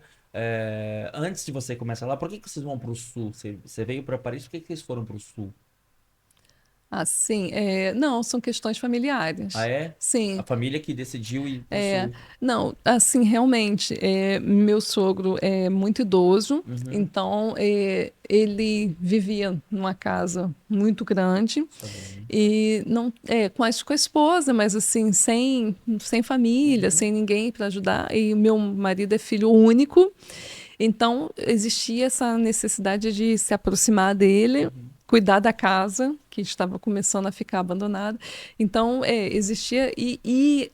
Aonde eu trabalho, e assim, falar do meu trabalho, que eu já trabalho nessa empresa há 11 anos, Caramba. que eu conheci o meu patrão lá no início, quando eu cheguei na França, e alguns projetos que a gente trabalhou junto, relacionados mais à minha área, que é a arte, a cultura, Uhum. e tinha projeto de Centro Cultural do Brasil, e eu estava estudando museologia, então eu abracei todas aquelas oportunidades. E como ele também é brasileiro, o meu patrão, ele é libanês, brasileiro e Uhum. francês, então ele acabou me aproximando da comunidade brasileira. E, e assim, a gente começou a trabalhar nesse projeto e essa empresa que eu trabalho hoje, ela desenvolve um serviço de pagamentos e que, na verdade, a gente pode estar em qualquer lugar, né? Tem uma equipe que está em Paris, que desenvolve Paris, mas a gente desenvolve em toda a Europa. Uhum. Então não tinha essa necessidade de estar em Paris, né? E existia essa necessidade por questões familiares de estar no sul, né? Entendi. E aí casou super bem, porque eu cuido de toda a Europa, né? Nosso serviço, que se chama Voucher Pay, está em Portugal, está na Uhum. Irlanda, está na Alemanha, está em Malta. Então, não tem essa necessidade de estar aqui Fixo num lugar, né? fixo, exato. E eu te perguntei isso porque, assim, a gente, eu não sei se você percebeu, acho que sim, a maioria dos parisienses vai chegando um tempo, eles começam a se desaproximar de Paris. Não os parisienses, mas aqueles que são banlieue parisiense ou aqueles que vivem em outras regiões próximas a Paris, vai passando o tempo, eles começam a desaproximar. O francês, sobretudo, né? Então eu conheço muitas pessoas que foram para o sul porque já não aguentavam mais ficar aqui, tava difícil, a capital sempre é capital, nunca é fácil. Eu achei que fosse qualquer coisa relacionada a isso, assim, sabe? Essa desaproximação, as pessoas quererem sempre o sol, quero ficar longe, quero. Tem vários fatores, né? Aham. Realmente, por exemplo, o meu marido, ele é niçois, ele Uhum. nasceu em Nice. Nice. Então, ele cresceu no sul da França, né? Então, até os 18 anos, e depois ele foi para Paris para estudar, para fazer um mestrado e continuar os estudos. Então, foi lá que nós nos encontramos, né? Uhum. E eu, logo no início, alguns meses que eu já estava estudando, e a gente se encontrou e ele ficou amigo dos meus amigos e aquela, né, a gente fazia festa, a gente estava aprendendo francês, então nos conhecemos ali. Só que hoje faz 22 anos, por exemplo, ele sempre fala, tem 22 anos que eu moro em Paris. E todo mundo vai para Paris para estudar, para trabalhar, né? É como no Brasil as pessoas que vão para São Paulo Uhum. para buscar um lugar ao sol, né? Aqui na França é É Paris, Paris. né? Está centralizado, Uhum. né? Porque tem muitas oportunidades em outros lugares, mas tá todo mundo ali, né? Ali que tem todas as empresas, né? Que tem todos os turistas, então na área do turismo tem muita possibilidade. Então, e ele realmente ele falou: olha, eu estou cansado de Paris, eu quero ir embora, eu não aguento mais viver aqui 6 meses nas sombras, sem uma luz, sem o sol, o teto cinza, né? O céu cinza. E a gente tem o sonho de vir para Paris. A gente fala, e aí, agora que eu estou no sul e que eu venho aqui só para trabalhar, eu falo. Paris não tem sol. Tudo bem, não tem luz, mas o sol é justamente isso, é essa cultura, é o Essa teatro, mistura toda. é isso, é essa efervescência que tem nos bares, nos museus, nos teatros, é esse o sol que nos aquece, É, né? é compensante por esse lado, né? Quando você Sim, pensa assim, é verdade. exato, É né? verdade. Que todo lugar tá as pessoas juntas e tem coisas acontecendo, tem sempre um evento. A gente que é brasileiro tem sempre evento brasileiro, Uhum. tem restaurante brasileiro, tem muita coisa acontecendo aqui e esse é o sol. Esse, porque realmente seis Uhum. meses ou mais é longo É, e ele sentia falta. E eu também, a gente é brasileiro, a gente está acostumado claro. com a Total. luminosidade e isso é bom para o nosso, né, humor e tudo. Mas eu amo Paris. Se eu posso vir todo mês e Se tenho. sente bem, tá em casa. É como se eu estivesse voltando para casa. É engraçado, porque foi 15 anos e construindo relações. Não só amigos, mas de Uhum. trabalho, né? Os parceiros e tudo isso. Então, tá aqui. Claro. Paris é o coração. 15 anos já deu pra criar um laço afetivo até, né? Com as pessoas daqui, com o local, e ainda mais entendendo hoje a sua história, sabendo desse sonho, dessa arte, dessa coisa, automaticamente Paris é grande. Juliana, e qual que foi o maior desafio que você enfrentou, que você consiga falar pra gente, ao se mudar para fora do Brasil? Para mim é ficar longe da minha família, porque a minha família, eu tenho uma história assim um pouco triste. Uhum. Que a gente nasceu, eu nasci em Paraíba do Sul, né? Eu tenho um irmão que é 3 anos mais novo que eu, e minha mãe faleceu, eu tinha 17 anos, Uhum. então muito jovem, ela tinha 40 e poucos anos, Então, eu hoje tenho 42, a minha mãe, ela não viveu, né? Ela não me conheceu adulta, ela não conheceu todas essas conquistas que nós tivemos. Uhum, Meu irmão conseguiu ir para a faculdade graças ao ProUni, uhum. sabe? A gente não tinha condição de pagar uma universidade. E às vezes eu falava com ela, eu quero ir para a universidade. Minha mãe falava, isso não é para você. Mas ela não falava por maldade, Sim, é pelas porque condições que ela tinha ali ela, naquele momento. ela não tinha nem esse. Como que você vai para a faculdade? E assim, mesmo a faculdade federal, para você chegar lá, eu, Pior ainda, né? eu tinha que. Assim, uma vez que você tem a sua vaga, que você conseguiu passar no vestibular, que já é um processo, né, Uhum. que é hiper longo. Para quem vem de escola estadual e municipal é bem difícil. É difícil. E aí, bom, esse concurso que eu te falei de literatura que eu Uhum. tinha ganhado, eu acabei ganhando um cursinho pré-vestibular. Então, eu estudava na escola pública e fazia o cursinho à noite, com uma Entendi. bolsa que eu ganhei. E isso me ajudou a chegar lá na universidade. Uhum. Mas quando você tem a tua vaga, aí você fala assim, agora, como que eu vou chegar na universidade? A universidade são 2 ônibus para chegar lá. Você não tem como ir a pé. Uhum. E não tem como ir de bicicleta, porque lá em Juiz de Fora é no topo do No morro. morro. E, e às vezes a gente saía da faculdade de pedir carona, as meninas ficavam lá pedindo carona para economizar. Porque, assim, é muito difícil. É muito difícil. E minha mãe falava, isso não é para você. Assim, porque ela pensava, como que eu vou conseguir ajudá-la a realizar esse sonho? E ela não viu Não viu. esse sonho. Ela morreu super jovem. E então toda a minha família, do meu pai e da minha mãe, continuaram cuidando da gente, sabe? Os tios, os primos, aquilo virou uma grande família, assim, né? E isso eu sinto muita Entendi. falta. Meu irmão, porque a gente se separou muito jovem, eu fui para a faculdade, ele foi para uma escola técnica lá em Rio Pomba, que bem longe em Minas, Uhum. que era um lugar que ele podia estudar e podia morar sem custos. Então, assim, a gente falava, vai fazer um curso técnico, você vai poder ter uma profissão. A Uhum. gente sempre achava que a gente ia conseguir ascender socialmente através dos estudos. A gente achava que só existia esse Essa caminho dos possibilidade. estudos. Que não é fácil, porque você pode ter estudos, mas você não tem contatos, você não tem quem te indique para aquele cargo. Então, assim, mas você tem vontade, né? Você Uhum. tem a coragem, você vai desbravar. Então, a minha família foi um apoio assim total, assim, sabe? E quando até falei, depois que eu consegui, eu terminei, peguei meu diploma e passei no concurso, eu falei, agora vai. Agora eu estou estruturada. Agora eu não preciso, né, me preocupar. Eu tenho um emprego, não posso nem ser mandada embora. Sou funcionária É. pública, né? E aí eu falei com eles, eu vou para a França. Vou. Então, assim, ninguém falou, não vai, mas eu só falei quando estava tudo certinho, sabe? Eu tinha o meu visto, eu Uhum. fiz tudo certinho mesmo. Mas eu achava que eu ia voltar. Então eu falei, eu vou ficar 1 ano sem vê-los, tudo bem, né? Mas aí eu volto e aí a gente continua.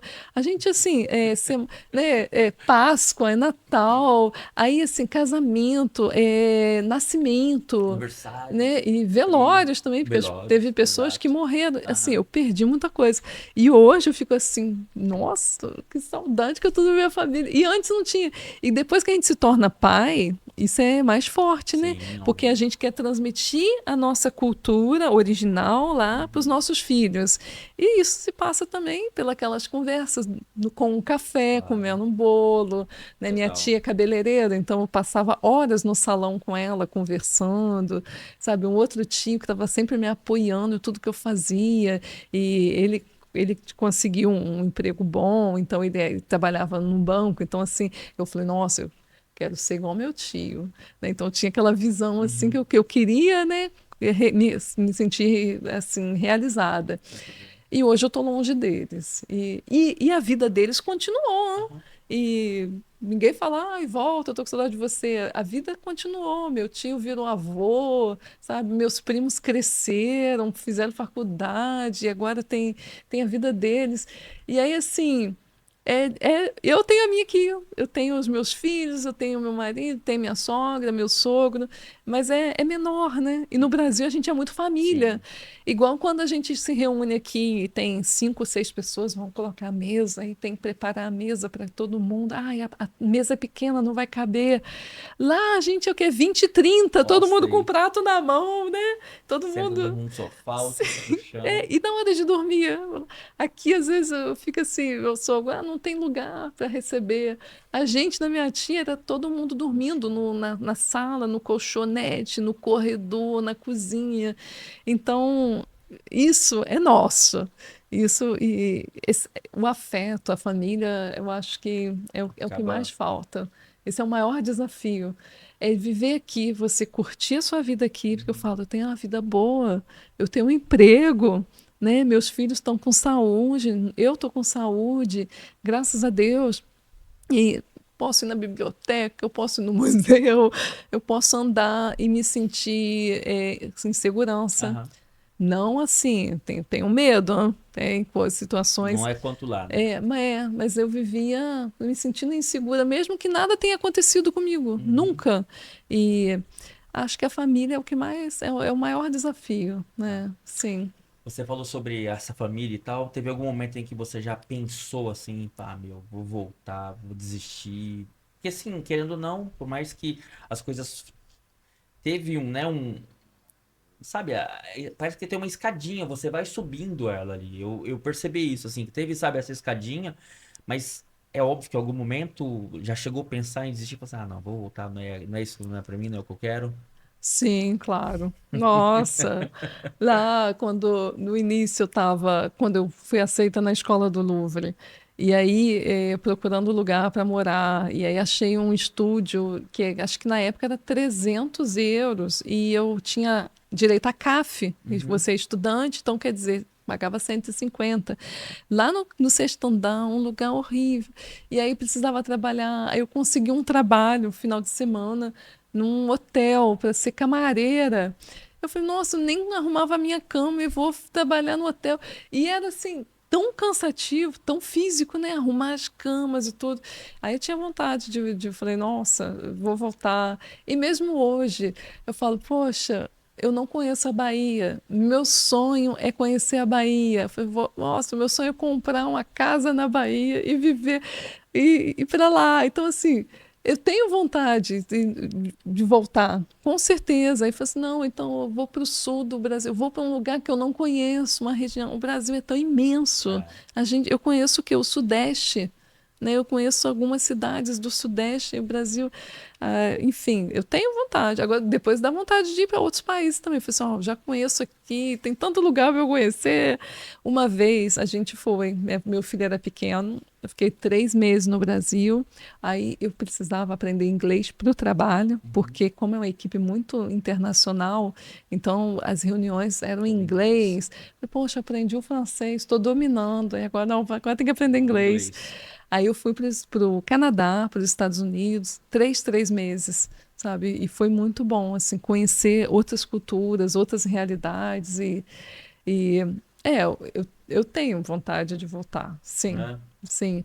Mas eu penso assim de como voltar, quais condições, né? Aonde morar, como trabalhar. É, Mas então. a gente é empreendedor, né? A gente sempre descobre. Eu lembro quando eu era adolescente, assim, jovem, né? Eu fazia os cursos do Sebrae, porque tinha muito curso, né, de Uhum. gestão de empresas, Verdade. e eram cursos gratuitos. Aí no final do curso a gente ganhava uma cesta básica. Eu ficava tão feliz, chegava em casa com a cesta básica. Então, assim, tem muitas oportunidades, assim, né, para a gente se desenvolver. E a gente é muito criativo, né? Sim. Eu lembro na época da pandemia, né, as pessoas aqui, não tem máscara, não tem máscara. E lá no Brasil, as comunidades se reunindo para costurar, para fazer máscara, assim, dando o seu jeito, Uhum. né? Então, a gente tem isso também, né? A gente está sempre se reinventando. Eu gosto de falar bastante sobre isso porque pra mim ficou muito nítido, assim, sabe? Às vezes eu tava nas obras onde eu trabalhei por muitos anos e as pessoas não sabiam fazer algumas coisas que pra mim era, não, só a gente, vamos por ali, ó. Você sabe? que você faz assim? Onde você aprendeu isso? Meu irmão, a gente não tinha nada, a gente tinha que se virar aqui, tá tudo prontinho. É só eu tentar pensar de outra maneira, era só isso. Mas assim, as nossas dificuldades faziam com que nós tivéssemos essa facilidade, essa vontade, esse jeito de chegar, sabe? De fazer acontecer, muito por culpa dessas dificuldades. Sim. Você entende? De não ter, eu sempre falo isso com meu marido, a gente vive assim, em choque, né, de cultura. Uhum. Ele com a visão dele, eu com a minha. E às vezes vão fazer uma receita em casa. Ah, mas não tem os ingredientes. Ah, mas não tem isso, não tem aquilo. Eu falei, mas a gente coloca outra coisa, a gente substitui, sabe? A gente vai inventando e vai fazer uma nova receita que não existe. Então, assim, a gente tem muita criatividade, né? E não, É, não tem medo dessa falta. Você vai, tá é, faltando? Vamos vamos dar um encontrar outra jeito. solução? Eu acho que a gente tem um desapego muito grande na gente, Hum. no povo brasileiro, assim, sabe? Tem um desapego com. Não é. É no bom sentido, assim, não precisa dar. Não precisa de ter toda aqui. Não, a gente vai tentar fazer um diferente aqui. Vamos usar isso aqui. Não tem. Eles não tem, não dá pra fazer. Não, peraí. E se a gente fizer assim? Ah, eu tenho um exemplo para te dar que eu lembrei agora que é bem engraçado. Quando eu era Jennifer Pé, e aí os meninos, eles queriam. Como é que era? Eles queriam fazer, acho que batata frita. Uhum. E aí eu falei, ah, vamos fazer batata frita. Ah, mas não tem a fritadeira. Eu falei, gente, tem uma panela, bota o óleo ali e Olha, faz. Ah, é você assim. precisa de fritadeira para fazer a batata frita. Só Então, sabe as coisas fazer com. simples, né? Assim, que a gente vai dar um jeito. Assim, não tem isso, mas a gente vai usar de outra maneira. É. E isso é Você entende verdade. que a sua dificuldade, a sua não ter te fez. É que você já vem disso, né? Mas você entende que tem um desbloqueio e sempre, sabe, você consegue dar um passinho a mais. Bom, você é brasileira e você já falou que às vezes o que eu falo também aqui, eu gosto muito sobre isso, dessa necessidade ou dessa facilidade que nós temos de ver sotaque e você é de onde? E aí a pessoa, quando você fala que é do Brasil, já volta um sorriso e tal. É, Você sempre foi muito bem vista ou não? Já houve algum momento que alguém teve algum certo preconceito com você ou não? Sempre foi muito bem visto. Ó, você está falando disso. Eu estava conversando com uma amiga hoje, no almoço, que é uma amiga do Cabo Verde. Uhum. Por exemplo, quando a gente é jovem, a gente é estudante, a gente não se preocupa, né? A gente mete a cara, vai e conversa e fala. E depois que você vai se tornando mais maduro, você tem hora que você fica mais assim, questionador, né? E eu falei com ela, você não sente nenhum preconceito porque você não é daqui, você não nasceu aqui, né? Porque, assim, hoje eu sou francesa. Com meu diploma lá do mestrado, eu pedi a nacionalidade e eu tive. Uhum. E todas as minhas amigas que pediram, que também nesse mesmo processo de estudos, conseguiram. E, mas, quando eu falo, tipo, às vezes eu falei com ela, eu falo bonjour e a pessoa olha e fala. Oh, vous êtes brésilienne? Aí só no bonjour. Eu falei, poxa, me descobriu no bonjour. Aí, aí eu falei com ela, eu falei assim, às vezes eu acho que é um preconceito, porque a pessoa fecha a cara. Ela falou, não leva por esse lado. É que ela tá assim, sentiu um som Uhum. diferente que ela não está acostumada e ela tá assim, você é brasileira, mas não é uma crítica, um preconceito.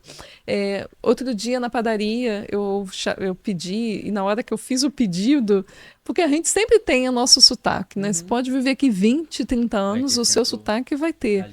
ali. E a mulher, quando eu pedi, ela fez assim uma cara feia. E aí eu falei com meu marido, nossa, a pessoa lá, eu pedi, eu acho que ela estava com preconceito comigo. Juliane, eu sempre vou nessa padaria, essa mulher tá sempre de cara feia. E eu sou francês. Aí eu falei, tá vendo? É Então, assim, verdade. eu tava com preconceito sobre isso, né? Então, às vezes eu fico me questionando, assim, mas, sim, teve talvez alguns momentos, talvez Uhum. algumas poucas pessoas, mas normalmente, quando a gente fala que é brasileiro, sempre abre um sorriso, Não, né? fala da música, fala da cultura. Não fala só dos clichês, né? Mas Uhum. tem um amigo aqui que ele adora Tim Maia, ele adora Djavan, Ivan Lins, cada vez Ivan Lins, Juliane. Aí, assim, Hermeto Pascoal. Nossa. Aí ele falou assim: eu vou no show do Hermeto Pascoal. Eu falei, como assim?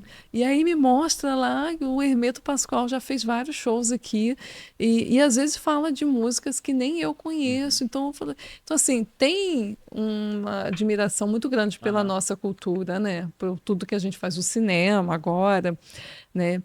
Algumas pessoas eu acho que sim, já senti preconceito, mas muito pouco, assim, insignificante. Aham. Sabe que você falando sobre o sotaque, sabe como eu vejo? Porque assim, quando a pessoa começa a detectar o francês, que você é de determinada raça pelo seu sotaque, é porque ele já está um pouquinho habituado com aquela, com aquela voz, com aquele sotaque, Hum, né?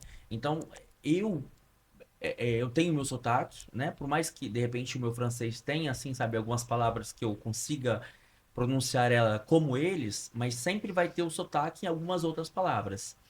E eu também já percebi isso, assim, sabe? Mas eu não conseguia ver com preconceito. Eu conseguia ver do outro lado, como seu marido, hum, sabe? Igualzinho ele. Uma vez alguém falou assim, nossa, mas essa senhora ela é muito chata, ela não gosta da gente. Falei, gente, não, essa senhora ela é assim com todo mundo. É igual ele falou, uhum, essa pessoa é assim com todo sim, mundo. não É a é, pessoa, não é sim. contra você. É claro que, pela nossa situação, muitas vezes. A gente É, acha, né? Ah, porque eu não exatamente. sou Você não fala daqui. corretamente, porque você não Sim, tem um sotaque. Aí você se coloca naquele mundinho e pensa que é isso. Mas não, é aquela pessoa que é daquele jeito ali. Eu gosto muito disso, assim. Pessoas. Pessoas, meu, vão te tratar mal. Pessoas vão ter preconceito. Pessoas vão te tratar grossamente um dia ou outro. Você entende? E eu olho muito pra isso, assim, do tipo, poxa, no Brasil eu sentia preconceito por ser mestiço. Aqui eu não senti. Então, para mim, são pessoas brasileiras, pessoas francesas, pessoas portuguesas, pessoas espanholas, pessoas italianas, né? É sim. claro que aí tem uma associação, né? Você, poxa, ouviu um francês falando mal de um brasileiro, e tal, mas não é, o francês não é o francês em si, É são aquela pessoas. pessoa, sim. Exatamente. Sabe, eu gosto muito de associar isso, assim. E aí a gente acaba quebrando esse clichê de que, não, eles não gostam da gente. Gente, peraí, gosta sim. E pra Gosta, caramba, gosta muito. né? A nossa música, como você falou, a nossa música é muito bem vista, essa nossa simpatia, o nosso esporte, ele é bem visto, e não falo só do futebol, é no geral, Olha a assim, sabe? ginástica, né? Que sucesso que Exatamente. foi. O E eles olham. skate. Olha, você tocou num assunto bem interessante. Eu estive na Casa Brasil, Hum, e na Casa Brasil, no Paralímpico também, e, meu, eles sabiam quem que era fulano de tal que eu não tinha nem noção, assim. Por quê? Porque eles já estavam acompanhando, já viam, viu o momento ali, do Paralímpico, né? Eles queriam estar perto do menino que ganhou várias medalhas, o Gabriel. Gabrielzinho, Ele, sim. nossa, era incrível, assim, sabe? As pessoas querendo tirar fotos, estar próximos a ele. E eu tive a oportunidade de falar com os atletas. Porque a gente apresentava no local, na Casa Brasil que Uhum, teve, os atletas para o público francês. E o francês, meu, olhava para eles assim, de uma maneira maravilhosa. E eles sentiam isso deles. sim. Sabe, o ser humano. Porque É. a situação deles não era as mais confortáveis, vamos dizer assim, né? Por exemplo, o Gabrielzinho, quando eu vi ele chegando na bicicletinha dele, que ele tem tipo uma bicicletinha motorizada, Uhum, e ele desceu, eu fiquei, meu Deus, como assim? Sabe? e- E o francês sentia isso, e eles sentiram isso do público francês. Eu achei aquilo sim. maravilhoso esse momento. Saiu artigo sobre ele em todos os Os jornais jornais, aqui. porque a energia, a alegria que ele Isso que mostrava, ficou e ele claro para eles. dançando, e ele explicando como que ele fazia o nado dele, que foi ele que criou aquele nado, Uhum. porque pelas condições, pelo que ele tinha, né, ele A única fez o coisa que que ele tinha que pôde. fazer era E aquele exercício que ele fazia. sim, não, realmente. E eu acho que a resiliência, né, que o francês admira do povo Sim, brasileiro. total. É que não é só o povo brasileiro, né? Por exemplo, a gente estava falando hoje com a libanesa e ela falou assim: a gente está sempre se reconstruindo. Porque eu falei: o meu sonho era conhecer o Beirute. Ela Aham. falou: agora não é o Não momento. Eu dá para falei: agora. não, sim. Ela falou, mas a gente está sempre se reconstruindo. Falei, igual no Brasil, né? A gente está sempre, porque a gente às vezes tem uma guerra civil, tem várias coisas acontecendo, mas a gente está sempre se reconstruindo, sempre. E isso eles admiram. É verdade. Mas você sabe que muito interessante o que você falou sobre essa reconstrução. Eles às vezes pode ser de local, de, né, por guerras e tal. E a gente são pessoas que vão se reconstruindo, se refazendo, porque a gente não tem nada disso. Apesar de termos no Rio de Janeiro, sobretudo, em São Paulo, é uma loucura. Mas tem essa reconstrução. Não é verdade, isso é muito real mesmo pra gente. Bom, Juliane, que legal, muito bacana. Eu normalmente eu faço sempre uma pergunta para as pessoas sobre essa ideia de migrar. Só que tem ficado assim um clichê muito aberto, assim, vago, porque eu pergunto, olha, se você pudesse indicar para uma pessoa, ou se uma pessoa perguntasse para você, o que que você acha de eu sair do Brasil, de eu ir para fora, enfrentar? Aí a pessoa ela fala assim, não, acho legal, porque não é mais ela. Aí eu mudei a pergunta agora. Imagina se a sua filha lá com, sei lá, com a idade que você teve quando você quis sair também, ou até mais nova, assim, mãe, quero ir para Austrália, quero sair, quero descobrir o mundo. O que que você falaria para ela? Essa é uma, é uma discussão que a gente tem, inclusive, em família. Minha filha tem 10 anos. Aham. E E a gente fala que, bom, os filhos, eles vão ganhar o mundo, né? Eu sonhava em descobrir o mundo, mas eu nunca imaginava que eu estaria, né, aqui na França. Descobriria o mundo. Era um sonho, né? E aí um dia eu conversei com a gente conversando, a gente conversa muito assim na hora de almoçar e tudo. Meu filho tem 7 anos, ele é muito inteligente. Ele falou assim: você fez a volta ao mundo, porque a gente, né, quando a gente foi para o México, para os Uhum, Estados Unidos, aí depois a gente atravessou o Pacífico, chegamos lá na Ásia, e aí uhum, ele falou: fez a volta ao mundo. Falei, sim, fizemos, assim, sem, assim, com pouco, sabe? Não é ficando em hotéis, uhum. e isso foi possível. Agora, minha filha, eu acho assim, o que eu vou falar, né, para qualquer pessoa, para minha filha, que é preciso se planejar, né? E, por exemplo, você chegar num país sem falar o inglês, por exemplo, né? E aí as pessoas falam, ah, mas se vira, vai aprender. Assim, mas se a minha filha, eu vou querer dar condições a ela porque ela consiga passar por menos sacrifícios que eu, por exemplo. Né, menos dificuldade. Vai ter dificuldade? Vai, faz parte, é assim que a gente se constrói. Mas poder se planejar. Né? Meu irmão, agora ele fala, porque quando eu vim para cá, meu irmão, ele foi pai muito jovem. Ele tinha 20 anos quando o filho dele nasceu. Então eu vim para cá antes do meu sobrinho fazer 1 ano. E aí eu sinto que ele fica uma tristeza assim, você não ficou para ver o seu sobrinho, Uhum. seu afilhado, o filho dele é meu sobrinho, meu afilhado. E e eu falei assim, realmente, às vezes eu arrependo, mas eu tinha um plano, né, sabe? Eu tinha um projeto. E era até os 30 anos, a questão da Jennifer Pé, né, Uhum. é o máximo ali. Existia essa possibilidade. Eu vim, mas planejado. Às vezes até na minha família se perguntaram, mas você foi ilegal? Como é que você fez? Eu falei assim, não, eu me planejei. Eu me organizei, eu tinha um carro, eu vendi o carro, eu tinha Uhum. uma previdência privada, eu peguei o que eu tinha da previdência, falei, eu vou, mas eu volto, eu guardei o meu emprego, depois eu pedi exoneração. Quando Uhum. eu fiquei, né, Sim. eu pedi.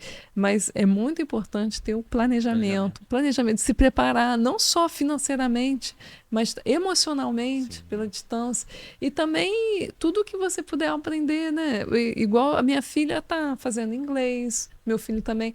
Aí ela fala: eu não quero aprender inglês, eu falo francês. Eu falei assim, mas se você quer viajar para o mundo, né? Vai na Austrália, lá fala inglês. Você chega, pelo menos você pode se comunicar.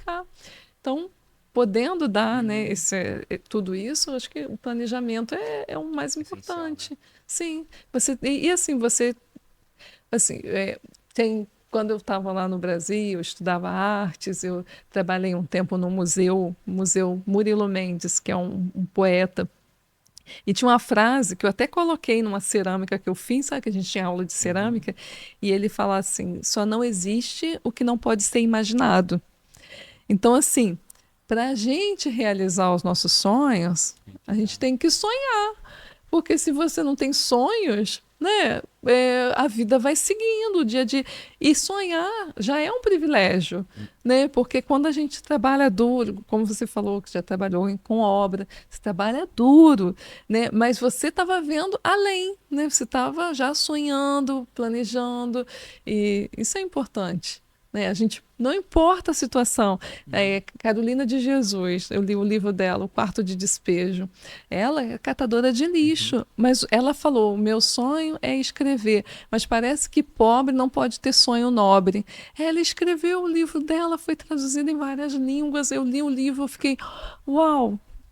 Com tão pouco, né, os cadernos que ela achava, as folhas, ela ia escrevendo, vivendo no barraco, cuidando dos filhos.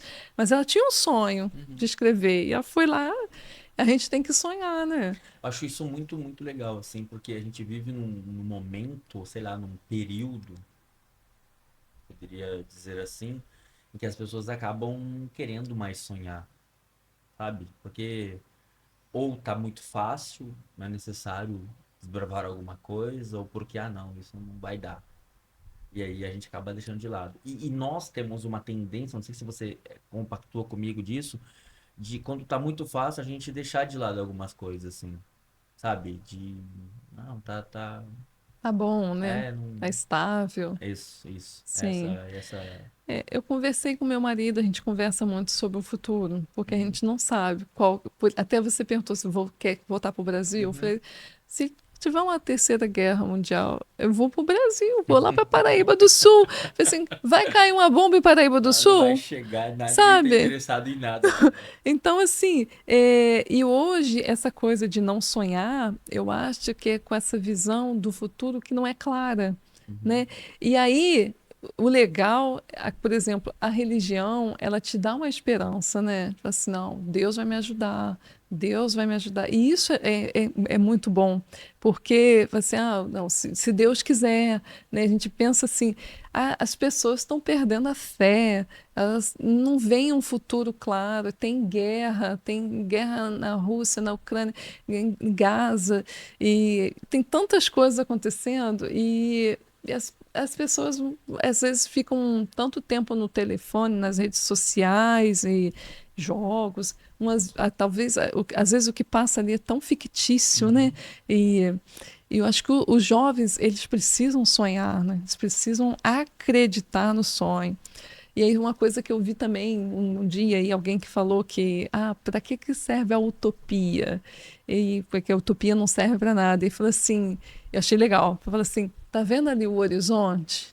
Então você nunca vai alcançar o horizonte. então, A utopia ela é o horizonte, ela te faz avançar. Talvez você não alcance, mas você vai avançando. Então, a esperança é isso, né? Faz a gente avançar. A fé é exato. isso que faz você avançar.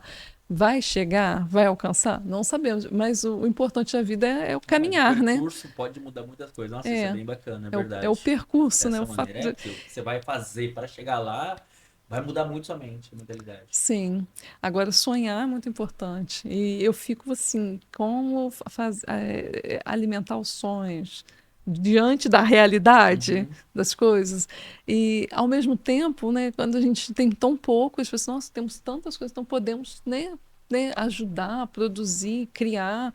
Há muito que pode ser feito, Exato. mas tem que ter a cabeça boa, né, a mente boa para poder ter sonho, planejar e tentar realizar, né? É óbvio. Só o fato de tentar Já é legal pra caramba. já é Sim, muito você tá bom. andando, tá tentando, tá Sim, acontecendo alguma coisa. não pode parar. Acho que a gente falou, né, da curiosidade, estar Uhum. sempre estudando, lendo.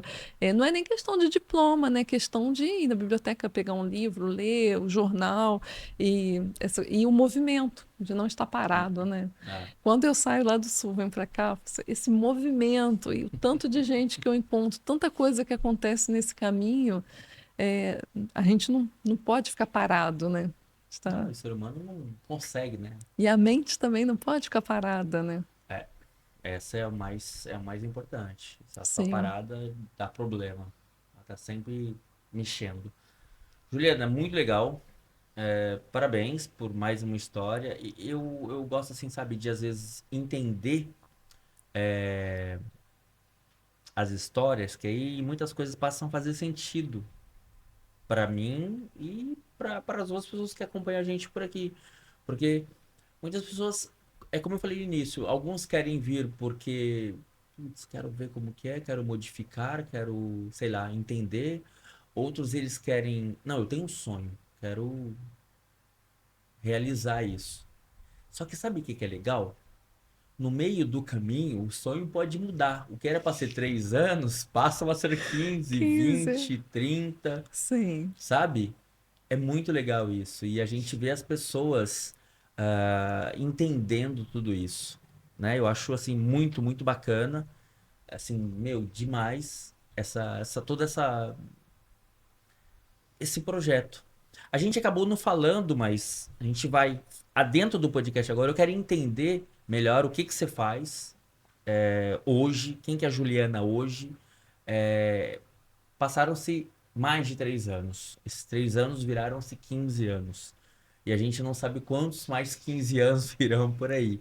E dentro disso, de repente aquela menina curiosa que cresceu nessa cidadezinha pequena, que estudou, hoje você lidera uma empresa, você faz parte de uma empresa, na verdade. Fala um pouquinho pra gente qual que é o seu trabalho hoje, explica pra gente quem que você é. Você pode mostrar o papel, o voucher Sim, aqui. dele. Pode falar sobre isso, a É, gente gostaria de entender melhor isso. então, essa empresa que eu trabalho, como eu te falei, um diretor Aham. libanês, brasileiro, francês, eu trabalho faz 11 anos. Eu comecei quando eu em 2014, início de 2014, eu estava grávida da minha filha. Isso não foi planejado, mas Uhum. foi a melhor coisa que aconteceu na minha vida, porque ela trouxe muita sabedoria. Ela se chama Sofia e ela trouxe uma sabedoria na nossa vida e ela é um dos pilares Uhum. da minha família. E aí eu comecei a trabalhar nessa empresa como assistente. Eu terminei o meu diploma na Escola do Louvre e trabalhava no Louvre como aqueles ajudantes, sabe, de audioguias, Uhum. fazendo ali o atendimento, a acolhida, né, dos visitantes, 20 horas por semana. Quando você é estudante, você só pode trabalhar Uhum. 20 horas, né, de acordo com o visto. E, e aí eu fui chamada por esse meu patrão, que tinha essa empresa, precisava de um assistente, né? E me chamou. Assim, eu falei, eu preciso de um trabalho. E eu fui. Então era meio tempo ali, e aí fazia meio tempo no Louvre, enfim. Fui mudando o meu visto para poder continuar, né? Porque não era mais estudante. E fiquei muito tempo como assistente. Uhum. Né? E em 2018 criaram o Voucher Pay, que era esse serviço para ajudar os pagamentos lá no Paraguai, porque a empresa é brasileira, né? Uhum. A empresa que eu trabalho aqui na França, ela é mandatária da empresa Brapago, que é carioca. Uhum. E junto com o banco, que é o parceiro da Brapago, do Voucher Pay, que é o Banco BS2, criaram o Voucher Pay, que era para facilitar o pagamento no Paraguai. Lá na Cidade Leste, a gente sabe, na Uhum. fronteira, quem é Sim, brasileiro, todo mundo sabe que todo todo mundo mundo vai fazer de compras volta ali, aham. lá, né, que é questão da isenção de Uhum. taxas, né? E e aí era para facilitar, para criar um câmbio assim, algo mais seguro, sabe? Porque os pagamentos aconteciam lá de diversas maneiras. E aí funcionou bem no Paraguai e tudo, em 2018. Em 2020, o meu patrão tipo, me promoveu e falou: "Ô, Juliane, você agora vai desenvolver o Voucher Pay na Que Europa. legal. Funcionou lá, então vamos desenvolver aqui na Europa. 2020, janeiro de 2020. Aí eu falei, bom, aqui na Europa o público é o turista, Uhum. né? E aonde vai o turista, né? Eu já sabia, ele ia na farmácia Monge, na City Pharma, né? Ele vai na Torre Eiffel, ele vai nos restaurantes, no hotel, o circuito do turista. Aí eu fui fazer um estudo de mercado. Falei, ok, eu assim, eu fiz os meus estudos, né? Então, fazer pesquisa, né? Tudo isso, eu sou curiosa, eu quero saber mais, então fui me informando e tudo mais. Aí, só que veio a pandemia, Uhum. né? Parou Aí tudo. parou tudo, parou tudo. Então, foi um momento que eles começaram a criar o e-commerce, que Uhum. era o Voucher Pay integrado nos sites, as pessoas só estavam comprando online, então eles fizeram, né, aproveitou a pandemia para criar esse plugin para o e-commerce. E aí, depois da pandemia, né, as pessoas começaram a voltar, todo mundo mascarado, né? Então, eu fazia as minhas prospecções junto com a minha colega Márcia, Uhum. que é agente comercial, Márcia Arche, que começou lá no início, ia comigo na City Pharma, e todo mundo de máscara, e no início não tinha interesse, e as pessoas não entendiam, né? O comerciante, imagina, o comerciante francês, a gente chegar oferecendo um serviço de pagamento brasileiro, né? Que é isso, o voucher, o cliente ele compra um voucher com a gente e troca pelo serviço, pelo produto. Só que Uhum. tudo isso digitalmente em alguns segundos ali. Sim. Então era revolucionário, né? Ah, ainda mais aqui na França, que Muito ainda dá cheque. inovador. Pois é, aqui na França você vai pagar as coisas, você manda um cheque pelo Uhum. correio. É. Pelo correio, se você mandar um cheque pelo correio. Então, existe isso, né? Uhum. E aí, convencer os comerciantes não foi fácil. Foi todo um trabalho. Mas aí a City Pharma começou com a gente e era assim: todo brasileiro vai lá, a gente sabe, todo brasileiro. E demorou, sabe? Conversei com o gerente várias vezes. Não, não é o momento, não é o momento. E um dia ele mandou um e-mail marcando a reunião com os diretores. Aí eu falei, vamos. Aí foi, a Márcia também estava lá. E aí a gente apresentou e eles gostaram. E, mas é claro, porque a gente está fazendo publicidade para eles. A gente faz campanha lá no Você Brasil, traz pessoas para né? eles, E né? a gente está Automaticamente. atraindo o brasileiro Aham. para lá e o brasileiro que já vai lá, a gente está fidelizando, porque ele olha, ele vê, eu posso parcelar em 10 vezes, então vou comprar mais, né? 10 vezes Uhum. fixas, ele sabe exatamente. Ele está pagando em reais. Ah, E o comerciante está recebendo em euros. E está recebendo antecipado. O cliente ele vai pagar em 10 vezes, o comerciante está recebendo em 2 dias o valor integral. Então, assim, é só benefício. Né? E uma vez que a gente atrai a clientela, fideliza, né? E aumenta o ticket médio, é só benefício, né? claro. Aham. Então, começou a adesão. Então, os comerciantes começaram a aderir. Hoje tem diversas farmácias, não só em Paris, tem também em Portugal, as agências de viagem, porque facilita o Claro. pagamento deles. Se você recebe um pagamento aqui, lá do Brasil, você paga o Swift. A pessoa que mandou Uhum. paga o Swift. E com a gente, não. Não, você vai receber a sua conta em euros, o cliente está pagando em reais. Então, assim, não tem nada a ver com a minha formação, Uhum. mas esse espírito empreendedor, É. né? E também, sem contar das conexões que são feitas. Eu conheci muita gente através do Através. Voucher Pay. E hoje as pessoas têm confiança no serviço, elas acreditam. Estávamos na Câmara de Comércio hoje, que é parceiro do Voucher Pay. Uhum. Os membros da Câmara podem aderir Aderir. pagando. E aí, esqueci até de te falar, quando o Pix foi criado, faz 5 anos, né? Uhum. O Pix foi criado em novembro de 20. 2020. Eu já comecei a ficar cansada. E quando a gente lançou, quando o Pix foi lançado, a gente integrou no Voucher Pay, na hora, Sim. como uma promessa. Assim, olha, é um serviço para pagamento parcelado. O Brasil, o Banco Central está lançando o Pix. Eles vamos integrar o Pix. E foi um maior Vamos sucesso. apostar. E deu Vamos certo. apostar. E hoje a maioria dos pagamentos são por Pix. Por quê? Porque é uma clientela de luxo, né? Que tem o saldo suficiente para Uhum. pagar à vista. Então, não se importa. Eles vão comprar perfumes, vinhos, vai comprar as grandes marcas, né? No Outlet, que é nosso parceiro. E, e assim, o Pix funciona super bem. Em breve vai ter o Pix parcelado. Então, Legal. assim, vai ser. Já tem muitas novidades com relação ao Pix também. E nós, a Abrapago, ela foi pioneira para trazer o Pix para a Pra cá. Europa. Fomos os primeiros, sim, e com toda a segurança do banco, de Uhum. fazer a conversão e tudo. E, e eu gosto de desafio. sabe?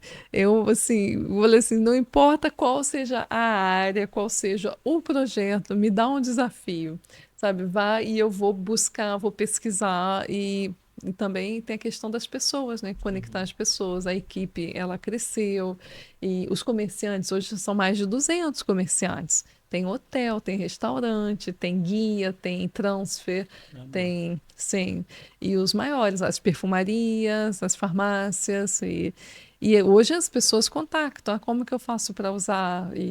E aí nós criamos o aplicativo, porque com o Uhum. aplicativo você manda um link, fica super fácil. E assim, eu sou assim, eu vou, mando umas enquetes para os comerciantes, o que que vocês acham, o que que a gente pode fazer para melhorar, de ter esse relacionamento Sim, próximo, humano, sabe? Não é uma máquina ali, um serviço que. Não, nós somos pessoas trabalhando para ajudar pessoas, que está facilitando para o brasileiro que está aqui, que é o claro. turista, vai pagar no Pix, não precisa trazer dinheiro, não precisa trazer cartão, Fazer toda a taxa de transferência, que é as bem complicado, taxas, né? sim, o IOF, que é Uhum. alto, e, e o comerciante está super feliz também, Ah, né? Porque imagino. mesmo quando o cliente não paga com Voucher Pay, né, ele está lá comprando. Né? Porque a gente, como a gente faz a publicidade nas redes sociais e tudo, e a gente faz o B2B no LinkedIn, Uhum. então tem os eventos no Brasil, a gente participa, tem várias notícias na mídia falando do Voucher Pay. Então, assim, está colocando em evidência os nossos parceiros. Claro, claro. Então, tá todo mundo ganhando. Sabe esses dias que foi bem bacana? É, em Monge, ali tem a praça, né? Que é feita ali a feira brasileira, Sim, 2 vezes por ano. sim, Aí esses dias eu cheguei cedo, a gente tava começando a fazer, tava ajudando a Natata a montar todas as coisas ali. Aí eu vi assim, bem na porta, assim, aqui aceitamos Voucher Pay. sim. Tem ali Nós também. estamos lá. É, tem outro lugar que eu vi também. Eu não sei se é na Benelux, será que eu tô falando alguma coisa errada? A Benelux estamos É na também. Benelux, né? Que é onde Sim, faz, tem muitos perfumes e tal. na frente do Louvre. Isso, Sim, isso, sim, isso. a Benelux Bem, bem também. ali. Eu É, vi. Tem vários lugares que eu. Aí não tem como, eu conheço também agora esse o símbolozinho ali com o Pix. É bem, bem, bem chamativo, assim, por não, eu conhecer exatamente. ele é bem Pra nítido. gente. E o que a gente sempre fala é que o Pix ele é reconhecível. O brasileiro ele vê o Pix, ele fala. Por isso a gente colocou, existe Pix em Paris? É, As pessoas, como assim? O Pix está aqui? E sim, existe. E isso graças a Abrapago. tá. E isso, então, normalmente a gente consegue só utilizar para brasileiros que vêm para cá. São para turistas principalmente, mas Uhum. quem tem o CPF ou CNPJ válido Aham. e conta bancária no No Brasil, Brasil, pode usar também. sim. E cartões de créditos emitidos no No Brasil, Brasil. sim. Entendi, que legal. Então, se eu É, quiser parcelar alguma coisa aqui na Europa, eu sei que pode ser meio complicado isso aí, mas se eu quiser parcelar alguma coisa aqui na Europa com o meu cartão do Brasil, eu consigo mesmo vivendo aqui. com certeza. Que legal. Com CPF tudo Tiver tudo ok, certinho, dá pra sim. fazer a parcela. E tem um parceiro nosso que chama Mon Petit Brasília, que vende Uhum, produtos claro. brasileiros em mercado da saudade, e ele vende online. Então ele manda para toda a Europa. Uhum, E a gente sempre fala, bom, às vezes você tem alguém lá no Brasil que está querendo mandar um presente para um neto, para um uhum. primo aqui. Então entra lá no site, compra, paga, né, com cartão, com Aí Pix, chega aqui na e ele conta, entrega. com o é, IBAN Sim, o daqui. comerciante recebe aqui em euros Uhum, e ele entrega na casa. legal, Então, não, as possibilidades bacana, são assim, e é sempre com o intuito de ajudar, né, de ótimo. facilitar. Mais uma coisa, do Brasil na França. E isso, ó, o Pix realmente foi revolucionário.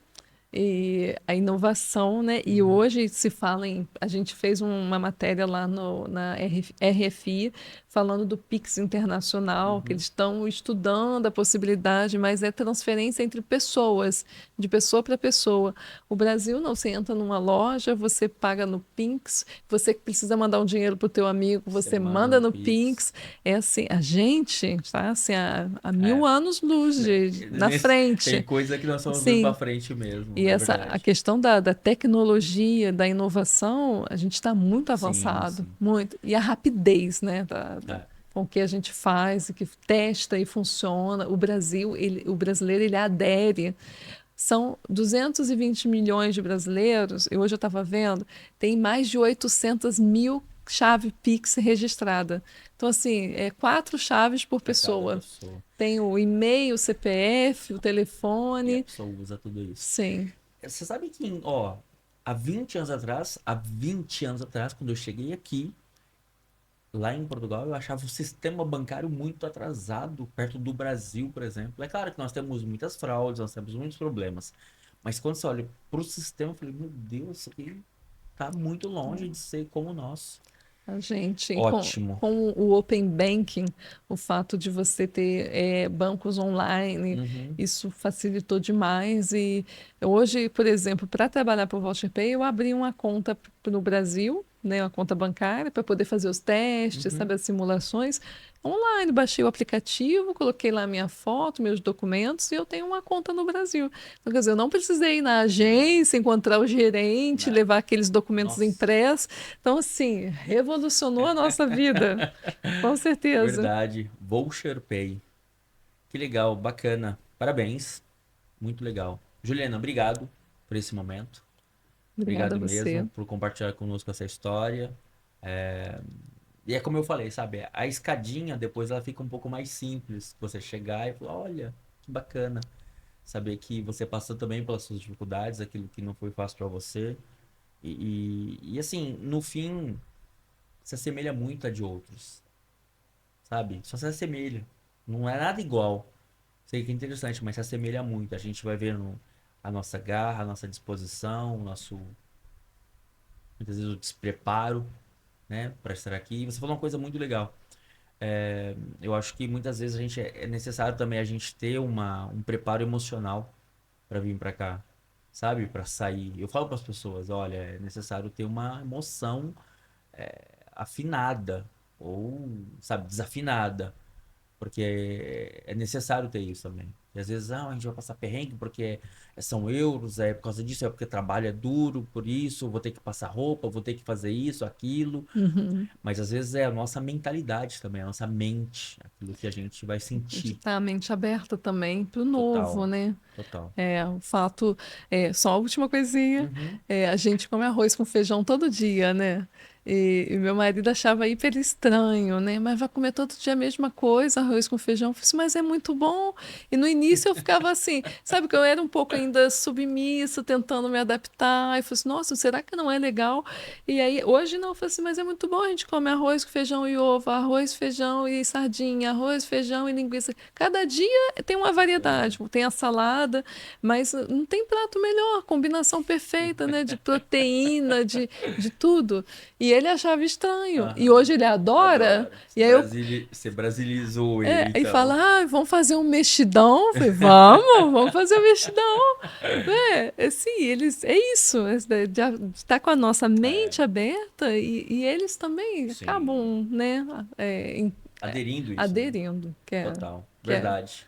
Essa é real mesmo. Bom, perfeito. Juliana, muito obrigado, Obrigada a você. tá bom?